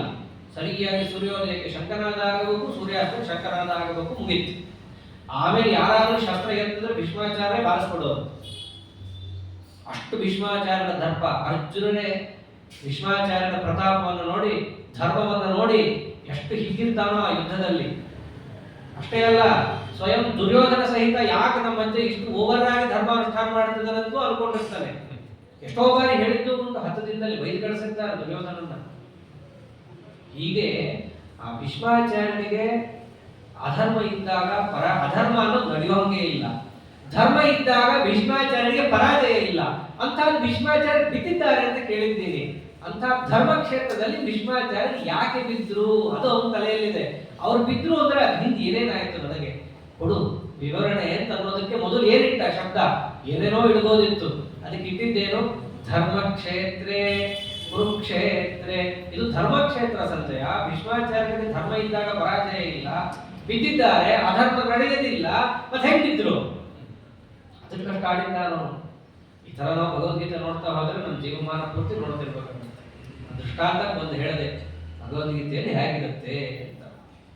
ಧರ್ಮಕ್ಷೇತ್ರೇ ಕುರುಕ್ಷೇತ್ರೇ. ಇಂಥ ಕುರುಕ್ಷೇತ್ರದಲ್ಲಿ ಸೇರಿದ್ದಾರೆ, ಯುದ್ಧ ಮಾಡಬೇಕು ಅಂತ ಅಪೇಕ್ಷೆ ಇಟ್ಕೊಂಡು ಇಬ್ಬರು ಸೇರಿದ್ದಾರೆ. ಯಾರು ಸೇರಿದ್ದಾರೆ? ಆ ಶಬ್ದಗಳಲ್ಲೂ ಚೆನ್ನಾಗಿದ್ದಾರೆ. ಮಾಮಕಾಹ ಪಾಂಡವಾಶ್ಚೈವ, ನನ್ನವರು ಮತ್ತು ಪಾಂಡವಿನ ಮಕ್ಕಳು ಅಂತ ಅಂತಾರೆ. ಅವನ ಜನ್ಮದಲ್ಲಿ ಒಂದು ಸರ್ತಿನೂ ಕೂಡ ಹೃದಯದಿಂದ ಪಾಂಡವರು ನನ್ನವರು ಅಂತ ಬಂದೇ ಇಲ್ಲ. ಆಡ್ತಿದ್ದ, ಬೇಕಾಡ್ ಸರ್ತಿ ಆಡಿದ್ದಾರೆ. ನನ್ನ ತಮ್ಮನ ಮಕ್ಕಳು ಎಷ್ಟು ಹಿರಿ ಹಿರಿ ಹಿಗ್ಗುತ್ತಾ ಇದ್ದ ಆಸ್ಥಾನದಲ್ಲಿ, ಸಭೆಯಲ್ಲೆಲ್ಲ, ಅದೆಲ್ಲ ಮೇಲ್ನೋಟಕ್ಕೆ. ಒಳಗಡೆಯಿಂದ ನಾವು ಅದಕ್ಕೆ ಮಹಾಭಾರತವನ್ನ ಮೊದಲಿಂದ ನೋಡ್ಬೇಕಾಗತ್ತೆ. ಸಭಾಪರ್ವದಲ್ಲೆಲ್ಲ ಆ ಧೃತರಾಷ್ಟ್ರನಿಗೆ ಹೋಗಿ ದುರ್ಯೋಧನ ಓಡಿಡೋದು ಗೀಡಿಡೋದು ಇವೆಲ್ಲ ನೋಡಿದಾಗ ಗೊತ್ತಾಗುತ್ತೆ ನಮಗೆ. ಧೃತರಾಷ್ಟ್ರನಿಗೆ ಬಹಳ ಒಳ್ಳೆಯವನು, ಹೌದು, ಎಷ್ಟು ಸಜ್ಜೀವನೇ. ಆದರೆ ಆ ದುರ್ಯೋಧನನ ಮೋಹದ ಜಾಲಕ್ಕೆ ಸಿಕ್ಕು ಎಷ್ಟು ಅಧರ್ಪತನಕ್ಕೆ ಹೋಗ್ಬಿಟ್ಟಿರ್ತಾನೆ ಅಂತಂದ್ರೆ, ದುರ್ಯೋಧನನ ಸಮಸ್ತ ಪಾಪಕ್ಕೂ ಕೂಡ ಒಂದು ರೀತಿಯಾದ ದಾರಿ. ಹೆಂಗೆ ಡ್ಯಾಮ್ ಇಂದ ನೀರು ಬರ್ಬೇಕಂದ್ರೆ ಗೇಟ್ ಇರ್ತದೋ ಹಾಗೆ ದುರ್ಯೋಧನ ತನ್ನ ಎಲ್ಲಾ ಅನಾಚಾರವನ್ನು ಯಾರ ಮೂಲಕ ಹೇಳಿಸ್ತಾ ಇದ್ದ? ಧೃತರಾಷ್ಟ್ರನ ಮೂಲಕ. ದ್ಯೂತಕ್ಕೆ ಬಾ ಧೃತರಾಷ್ಟ್ರನಿಂದ, ಮತ್ತೆ ದ್ಯೂತಕ್ಕೆ ಬಾ ಧೃತರಾಷ್ಟ್ರನಿಂದ, ಕಾಡಿಗೆ ಹೋಗ್ಬೇಕು, ಬರಬೇಕು, ಯುದ್ಧ ಆಗಬೇಕು. ಎಷ್ಟು ತನ್ನ ಹತೋಟಿಯಲ್ಲಿ ಇಟ್ಕೊಂಡಿರ್ತಾನೆ ದುರ್ಯೋಧನ ಅವರ ಅಪ್ಪನ್ನ ಅಂದ್ರೆ. ಸ್ವಯಂ ಕೃಷ್ಣ ಪರಮಾತ್ಮನೇ ಒಂದು ಬಾಯಲ್ಲಿ ಹೇಳುತ್ತಾನೆ, ಧೃತರಾಷ್ಟ್ರ ನೀ ಏನು ಮಾಡೋದು ಬೇಕಾಗಿಲ್ಲ, ನಿನ್ನ ಮಗನನ್ನ ಕಿಚ್ಚಾಕಿದ್ದೀನಿ ಅಂತ ಹೇಳು ಸಾಕು, ಮುಂದೆ ನಾನು ನೋಡ್ಕೋತೀನಿ ಅಂತ. ಮತ್ತು ಬೇಕಾಟ್ ಹೇಳ್ತಾನೆ ಕೃಷ್ಣ, ನಿನ್ನ ಮಗನನ್ನ ಒಳ್ಳೆಯವನು ಅಂತ ಅನ್ಕೊಂಡಿದ್ದೀಯಾ? ಸರ್ವಥಾ ಇಲ್ಲ, ಹುಟ್ಟಿದ್ದು ತಿಪ್ಪೆಯಲ್ಲಿ ಅನ್ನೋದ್ರಿಂದ ಶುರು ಮಾಡ್ತಾನೆ ಕೃಷ್ಣ ದುರ್ಯೋಧನನ ದೋಷವನ್ನು ಎತ್ತಾಡೋದನ್ನ. ನಿನ್ ಮಗನನ್ನ ಸರಿಯಾಗಿ ತಿದ್ದುಗೋ ಅಂತ ಹೇಳು ಅಂತಂದ್ರೆ ಅವೇನಂತ, ನನ್ನ ಮಗ ನನ್ನ ಮಾತು ಕೇಳಲ್ಲ ಅಂತ. ಹೌದು, ನನಗೂ ಗೊತ್ತಿದೆ ನಿನ್ ಮಗ ಯಾರ ಮಾತು ಕೇಳಲ್ಲ. ಒಂದ್ ಕೆಲಸ ಮಾಡು, ನನ್ನೆದುರಿಗೆ ಹೇಳು ನಿನ್ ಮಗನ ಕಿತ್ತಾಕಿದ್ದೀನಿ ಅಂತ, ಮುಂದೆ ನಾನು ನೋಡ್ಕೋತೀನಿ. ಈ ಉದ್ಯೋಗ ಪರ್ವ ಆಗಬೇಕಾದ್ರೆ ಕೃಷ್ಣ ಪರಮಾತ್ಮ ರಕ್ಷೋಹಿಣಿ ಸೇನೆಯನ್ನು ತಗೊಂಡು ಹೋಗಿರ್ತಾರೆ. ಸುಮ್ಮನೆ ಖಾಲಿ ಕೈಯಲ್ಲಿ ಹೋಗಿರಲ್ಲ. ರಾಜನೀತಿ ನೋಡಬೇಕು ಕೃಷ್ಣನಲ್ಲಿ. ಸುಮ್ಮನೆ ಕೈ ಬೀಸ್ಕೊಂಡು ಕೊಡಲು ಹಿಡ್ಕೊಂಡು ಹೋಗ್ಲಿಲ್ಲ. ಎಲ್ಲಾ ದಾರಿಯಲ್ಲಿದ್ದ ಬ್ರಾಹ್ಮಣರನ್ನು ಕರ್ಕೊಂಡು ಹೋಗಿರ್ತಾನೆ. ಯಾಕೆ ಆಗಿನ ಕಾಲದ ಮೀಡಿಯಾ ಅವರೇ ತಾನೇ ಎಲ್ಲರಿಗೂ ಹೇಳೋರು, ಪಾಠ ಪ್ರವಚನ ಮಾಡೋದೇ ಅವರು. ಮತ್ತು ಬ್ರಾಹ್ಮಣರನ್ನು ಕರ್ಕೊಂಡು ಹೋಗಿದ್ದು ಇನ್ನೊಂದು ಬ್ರಾಹ್ಮಣರನ್ನ ಇಟ್ಕೊಂಡು ಹೋಗಬೇಕು ಅಂತ ಧರ್ಮ ಇದೆ, ಅದು ಕೂಡ. ಮತ್ತಷ್ಟೇ ಅಲ್ಲ, ಸೇನಾ ಸಮೇತವಾಗಿ ಹೋಗಿದ್ದ. ಯಾಕಂದ್ರೆ ದುರ್ಯೋಧನ ಎದ್ವಾ ಆಡೋನೇ. ಏನಾದ್ರು ಬಲ ಇದ್ರೆ ಸುಮ್ಮನೆ ಇರ್ತಾರ್ರಿ. ಲೋಕದಲ್ಲೂ ಅಷ್ಟೇ, ನಾವೇನು ಇಲ್ಲ ಒಳ್ಳೆಯವರು ಅಂತ ನಿಮ್ಗೆ ಮೂಲೆಗೆ ಕೂಡಿಸ್ತಾರೆ. ಏನಾದ್ರು ಬಲ ಇದ್ರೆ ಮಾತ್ರ ನಿಮಗೆ ಗೌರವ. ವೀರಭೋಗ್ಯ ವಸುಂಧರ ಅಂತ ಅದಕ್ಕೆ ಹೇಳೋದು. ಸುಮ್ಮನೆ ಕೃಷ್ಣ ಅಂತ ಹೇಳಿ ಸುಮ್ಮನೆ ದುರ್ಯೋಧನ ಮರ್ಯಾದೆ ಕೊಡಲ್ಲ. ಸಿಟಿಯಿಂದ ಹೊರಗೆ 2 ಅಕ್ಷೋಹಿಣಿ ಸೇನಾ ನಿಲ್ಸಿರ್ತಾರೆ ದೇವರು. ಏನಾರ ಚೂರಿ ಅದ್ವಾ ಆದ್ರೆ ಸಾತ್ವಿಕಿ ಕೃತವರ್ಮ ಇಬ್ರು ಬಂದಿರ್ತಾರೆ ದೇವರ ಜೊತೆಯಲ್ಲಿ. ದುರ್ಯೋಧನ ಯತ್ವಾತತ್ವ ಆಡಿದಾಗ ಕೃತವರ್ಮ ಹೋಗೇ ಬಿಡ್ತಾನೆ ಸೇನೆ ಹತ್ರ. ಯಾಕೆ ಎತ್ಕೊಂಡ್ ಬರ್ತೀನಿ, ಬಡದೇ ಬಿಡ್ತೀನಿ ದುರ್ಯೋಧನನ್ನ ಅಂತ. ಅದ್ರಲ್ಲಿ ದೇವರು ವಿಶ್ವರೂಪ ತೋರಿಸ್ದ, ದುರ್ಯೋಧನನ್ನು ಸುಮ್ಮನೆ ಕೂಡಿಸ್ದ, ಅದು ಬೇರೆ ವಿಷಯ. ಅವಾಗ ಧೃತರಾಷ್ಟ್ರನಿಗೆ ಹೇಳಿರ್ತಾನೆ, ಏನು ಬೇಡ, ನಿನ್ ಮಗನನ್ನು ಕಿತ್ತಾಕಿದ್ದೀನಿ ಅಂತ ಹೇಳು ಅಂತಂದಿದ್ರೆ ಅವಾಗ ಅಂದಿದ್ದೇನು? ಅದ್ ಹೆಂಗೆ ಹೇಳಿ ಕೃಷ್ಣ ಅದಲ್ಲ ಅಂದ್ಬಿಡ್ತಾರೆ. ಯಾವಾಗ ಸ್ವಯಂ ಪರಮಾತ್ಮನೇ ಬಂದು ಇಂಥದ್ದು ಮಾಡು ಸುಲಭತಮ, ಇದಕ್ಕಿಂತ ಸುಲಭ ಇಲ್ಲ, ನೀನೇನ್ ದುರ್ಯೋಧನ ಕಿತ್ತಾಕ್ಬೇಕಿಲ್ಲ, ಹೊಡಿಬೇಕಿಲ್ಲ, ಬಡಿಬೇಕಿಲ್ಲ, ಅವನನ್ನ ಪದಚ್ಯುತಗೊಳಿಸಿದ್ದೇನೆ ಅಂತ ಅವನ ಮುಂದೆ ನನ್ನ ಮುಂದೆ ಹೇಳು, ನಾನು ನೋಡ್ಕೋತೀನಿ. ಮಾಡಲ್ಲ. ಹೇಳಿ ನೋಡೋಣ, ಅವ್ರಿಗೆ ವೈದಿಕ ಬ್ರಾಹ್ಮಣಂಗೆ ನಾವು ನಿತ್ಯವಾಗ ಅನ್ನದಾನ ಮಾಡ್ತೀವಿ, ದೇವರಿಗೆ ಹೇಳೋದು ನಮ್ಗೆ ಭಯ ಆಗುತ್ತೆ. ಅಂಥದ್ದು ಸ್ವಯಂ ಮಗ ಕೂಡಿಸಿದ್ದಾನೆ ತಾನೇ ಸಿಂಹಾಸನದಲ್ಲಿ, ಅವನನ್ನು ಪದಚ್ಯುತಗೊಳಿಸ್ತೀನಿ ಅಂತ ದೇವರ ಎದುರಿಗೆ ಹೆಂಗೆ ಹೇಳ್ತಾನೆ. ಅದಾದ್ಮೇಲೆ ವಿದುರರು ಬಿಟ್ಟು ಹೋಗ್ತಾನೆ. ಅಲ್ಲಿ ತನಕ ಬಿಟ್ಟು ಹೋಗಿರಲ್ಲ. ಸ್ವಯಂ ಕೃಷ್ಣನೇ ಬಂದು ನಿಂದೇನೂ ಆಗ್ಬೇಕಾಗಿಲ್ಲೋ, ಎಲ್ಲ ನಾನೇ ಮಾಡ್ತೀನಿ, ನಿನ್ ಪಾಡಿ ಬಾಯಲ್ಲಿ ಹೇಳೋದ್ರೆ ಯಾವಾಗ ಹೇಳಲಿಲ್ಲ. ಆಯ್ತು, ದುರ್ಯೋಧನನ ಪೂರ್ಣ ಕಪಿ ಮಟ್ಟಿಗೆ ಸಿಕ್ಬಿಟ್ಟಿದ್ದಾನೆ. ದುರ್ಯೋಧನ ಅಂದ್ರೆ ತಾನು ದುರ್ಯೋಧನ ಆ ಮಟ್ಟಕ್ಕೆ ಹೋಗಿರ್ತಾನೆ. ಅದಕ್ಕೆ ಯಾವ ಶಬ್ದ ಆಡ? ಮಾಮಕಾಹ, ನನ್ನವನು, ತನ್ನವನು ದುರ್ಯೋಧನ. ಮತ್ತವರು ನನ್ನವರಲ್ಲ, ಅವರು ಬೇರೆ. ಪಾಂಡವಾಶ್ಚೈವ, ನನ್ನ ತಮ್ಮನ ಮಕ್ಕಳು, ನನ್ನವರಲ್ಲ. ನನ್ನವರು ಅಂದ್ರೆ ಇವರು ಆಗಬೇಕಿತ್ತಲ್ಲ. ಯದ್ಯಪಿ ಪಾಂಡವರಲ್ಲಿ ಅವ್ರಿಗೆ ಅಭಿಮಾನ ಇದ್ದಿದ್ರೆ ನನ್ನವರು ಅಂದ್ರೆ ಪಾಂಡವರು ಬರಬೇಕಿತ್ತು. ಅಂತಿದ್ದೇನು, ನನ್ನವರು ಮತ್ತೆ ಬೇರೆಯವರು ಅನ್ನೋದು ಪಾಂಡವರ ಮಕ್ಕಳು ಅಂತಂದಿದ್ರು. ಕಿಮಕುರ್ವದ ಸಂಜಯ, ಏನ್ ಮಾಡಿದ್ರು ಸಂಜಯ? ಇದನ್ನ ಕೇಳಿತ್ತು. ಸಂಜಯನಿಗೆ ಯದ್ಯಪಿ ಎಲ್ಲ ಗೊತ್ತಿದ್ರು ಕೂಡ ದುರ್ಯೋಧನ ಮತ್ತು ಅವನ ಸಂಗಡಿಗರು, ಪಾಂಡವರು, ಕೃಷ್ಣನ ಪಕ್ಷಪಾತಿಗಳು, ಇವರಿಬ್ಬರ ಮಧ್ಯೆ ಕೇಳ್ತಾ ಇದ್ದಾನೆ ಧೃತರಾಷ್ಟ್ರ. ಅವನಿಗೆ ತಿಳಿಸ್ಬೇಕಂದ್ರೆ ನಾನು ದುರ್ಯೋಧನನ ಕಥೆಯನ್ನ ಫಸ್ಟ್ ಹೇಳಬೇಕು. ಯದ್ಯಪಿ ಯಾಕೆಂದ್ರೆ ಮಾಮಕಾಹ ಫಸ್ಟ್ ಅವನು ನಿಂತಿದ್ದಾನೆ, ನನ್ನವ್ರದ್ದು ಏನಾಯ್ತು ಹೇಳು ಅಂತ. ಸಂಜಯನಿಗೆ ಹೇಳಕ್ ಇಷ್ಟ ಇಲ್ಲ, ದುರ್ಯೋಧನ ಅನ್ನೋ ಶಬ್ದವನ್ನು ಆಡಕ್ಕೆ ಅವನಿಗೆ ಇಷ್ಟ ಇಲ್ಲ. ಅದಕ್ಕೆ ಅವನು ಹೇಳೋದು ದುರ್ಯೋಧನನ ವಿಚಾರ, ಅದನ್ನು ಶುರು ಮಾಡೋದು ಪಾಂಡವರ ಶಬ್ದದಿಂದ. ಸಂಜಯನ ಪಾಂಡವ ಪ್ರಿಯತೆ ಅಲ್ಲೇ ಗೊತ್ತಾಗುತ್ತೆ ನಮಗೆ. ಅವನೇನಂತಾನೆ, ಪಶ್ಯೈತಾ ದೃಷ್ಟ್ವಾತು ಪಾಂಡವಾನೀಕಂ, ಪಾಂಡವ ಶಬ್ದದಿಂದ ಶುರು ಮಾಡ್ತಾನೆ ಅವನು, ದುರ್ಯೋಧನನಿಂದ ಅಲ್ಲ. ಯಾಕೆ ದುರ್ಯೋಧನ ಶಬ್ದ ಬಂದಾಡಿದ್ರೆ ಅಮಂಗಳ, ಸರಿಯಾಗಿ ಹೇಳಬೇಕಲ್ಲ. ಅದಕ್ಕೆ ಒಳ್ಳೆ ಶಬ್ದದಿಂದ ಮಾಡೋಣ ಅಂತ ಅವನೇನಂತಾನೆ, ಪಾಂಡವಾನೀಕಂ ವ್ಯೂಢಂ ದುರ್ಯೋಧನಸ್ತದಾ ಆಚಾರ್ಯಂಪಸಂಗಮ್ಯ ರಾಜಾವಚನಮಬ್ರವೀತ್. ಕಥೆ ಬಹಳ ಚೆನ್ನಾಗಿದೆ. ಮೊದಲನೇದು ವಿಷಾದ ಯೋಗ, ಇಬ್ಬರು ದುಃಖ ಪಡ್ತಾರೆ. ಒಬ್ಬನಿಗೆ ಸುಖ ಪಡಿಸಕ್ಕೆ ಶಂಕರನಾದ ಸಾಕಾಯ್ತು, ಇನ್ನೊಬ್ಬನಿಗೆ ಇಡೀ ಭಗವದ್ಗೀತೆ ಬೇಕಾಯ್ತು. ಅಲ್ಲಿ ಮೊದಲು ಕೇಳಿದ್ದೇನು, ನನ್ನವರು ಏನು ಮಾಡಿದ್ರು? ಸಂಜಯನಿಗೆ ಗೊತ್ತು, ನಿನ್ನವರು ಅಂದ್ರೆ ನಿನ್ನ ಪ್ರಕಾರ ಬೇರೆ ಯಾರಲ್ಲಪ್ಪ, ನಿನ್ನವರು ಅಂದ್ರೆ ನಿನ್ನ ಮಗ ಒಬ್ಬನೇ. ನಿನ್ನ ಪ್ರಕಾರ ಭೀಷ್ಮಾಚಾರ ನಿನ್ನವರಲ್ಲ, ದ್ರೋಣಾಚಾರ ನಿನ್ನವರಲ್ಲ, ಕೃಪಾಚಾರ ಅಲ್ಲ, ಕರ್ಣ ಅಲ್ಲ, ಶಲ್ಯ ಅಲ್ಲ. ಯಾಕೆ ಇವರೆಲ್ಲ ದುರ್ಯೋಧನ ಕೈಕೊಟ್ಟವ್ರೆ. ಹಿಂದಿಂದ ನೋಡ್ತಾ ಬಂದ್ರೆ ಒಬ್ರು ಕೂಡ ದುರ್ಯೋಧನ ಜೊತೆ ಸರಿಯಾಗಿ ನಿಂತಿಲ್ಲ. ಆದ್ರೆ ಈ ಸದ್ಯಕ್ಕೆ ದುರ್ಯೋಧನ ಜೊತೆನೇ ಇದ್ದಾರೆ. ಇವ್ರನ್ನ ಹೆಂಗ್ ನಂಬೋದು? ಆದ್ದರಿಂದ ನನ್ನ ಮಗ ನನ್ನವನು ಅಂದ್ರೆ ಅವನೊಬ್ಬನೇ, ಇನ್ಯಾರು ಅಲ್ಲ. ಅದಕ್ಕೆ ಸಂಜಯ ಬೇರೆದೇನು ಹೇಳಿಲ್ಲ, ನಿಮ್ ಮಗಂದೇ ಕತೆ ಹೇಳ್ತೀನಿ. ಯಾಕೆ ಅವ್ನಿಗೆ ಅದೇ ಕತೆ ಈಪ್ಸಿತ, ಅವ್ನಿಗೆ ಏನ್ ಬೇಕೋ ಅದನ್ನ ಹೇಳ್ಬೇಕು. ಯಾವತ್ತು ಏನ್ ಮಾಡ್ದ ಗೊತ್ತಾ, ನನ್ನವರು ಅಂತಂದ್ರೆ ಯಾವ್ದೋ ಕಾಲಾಡು ಕತೆ ಹೇಳಿದ್ರೆ ನಡೆಯಲ್ಲ.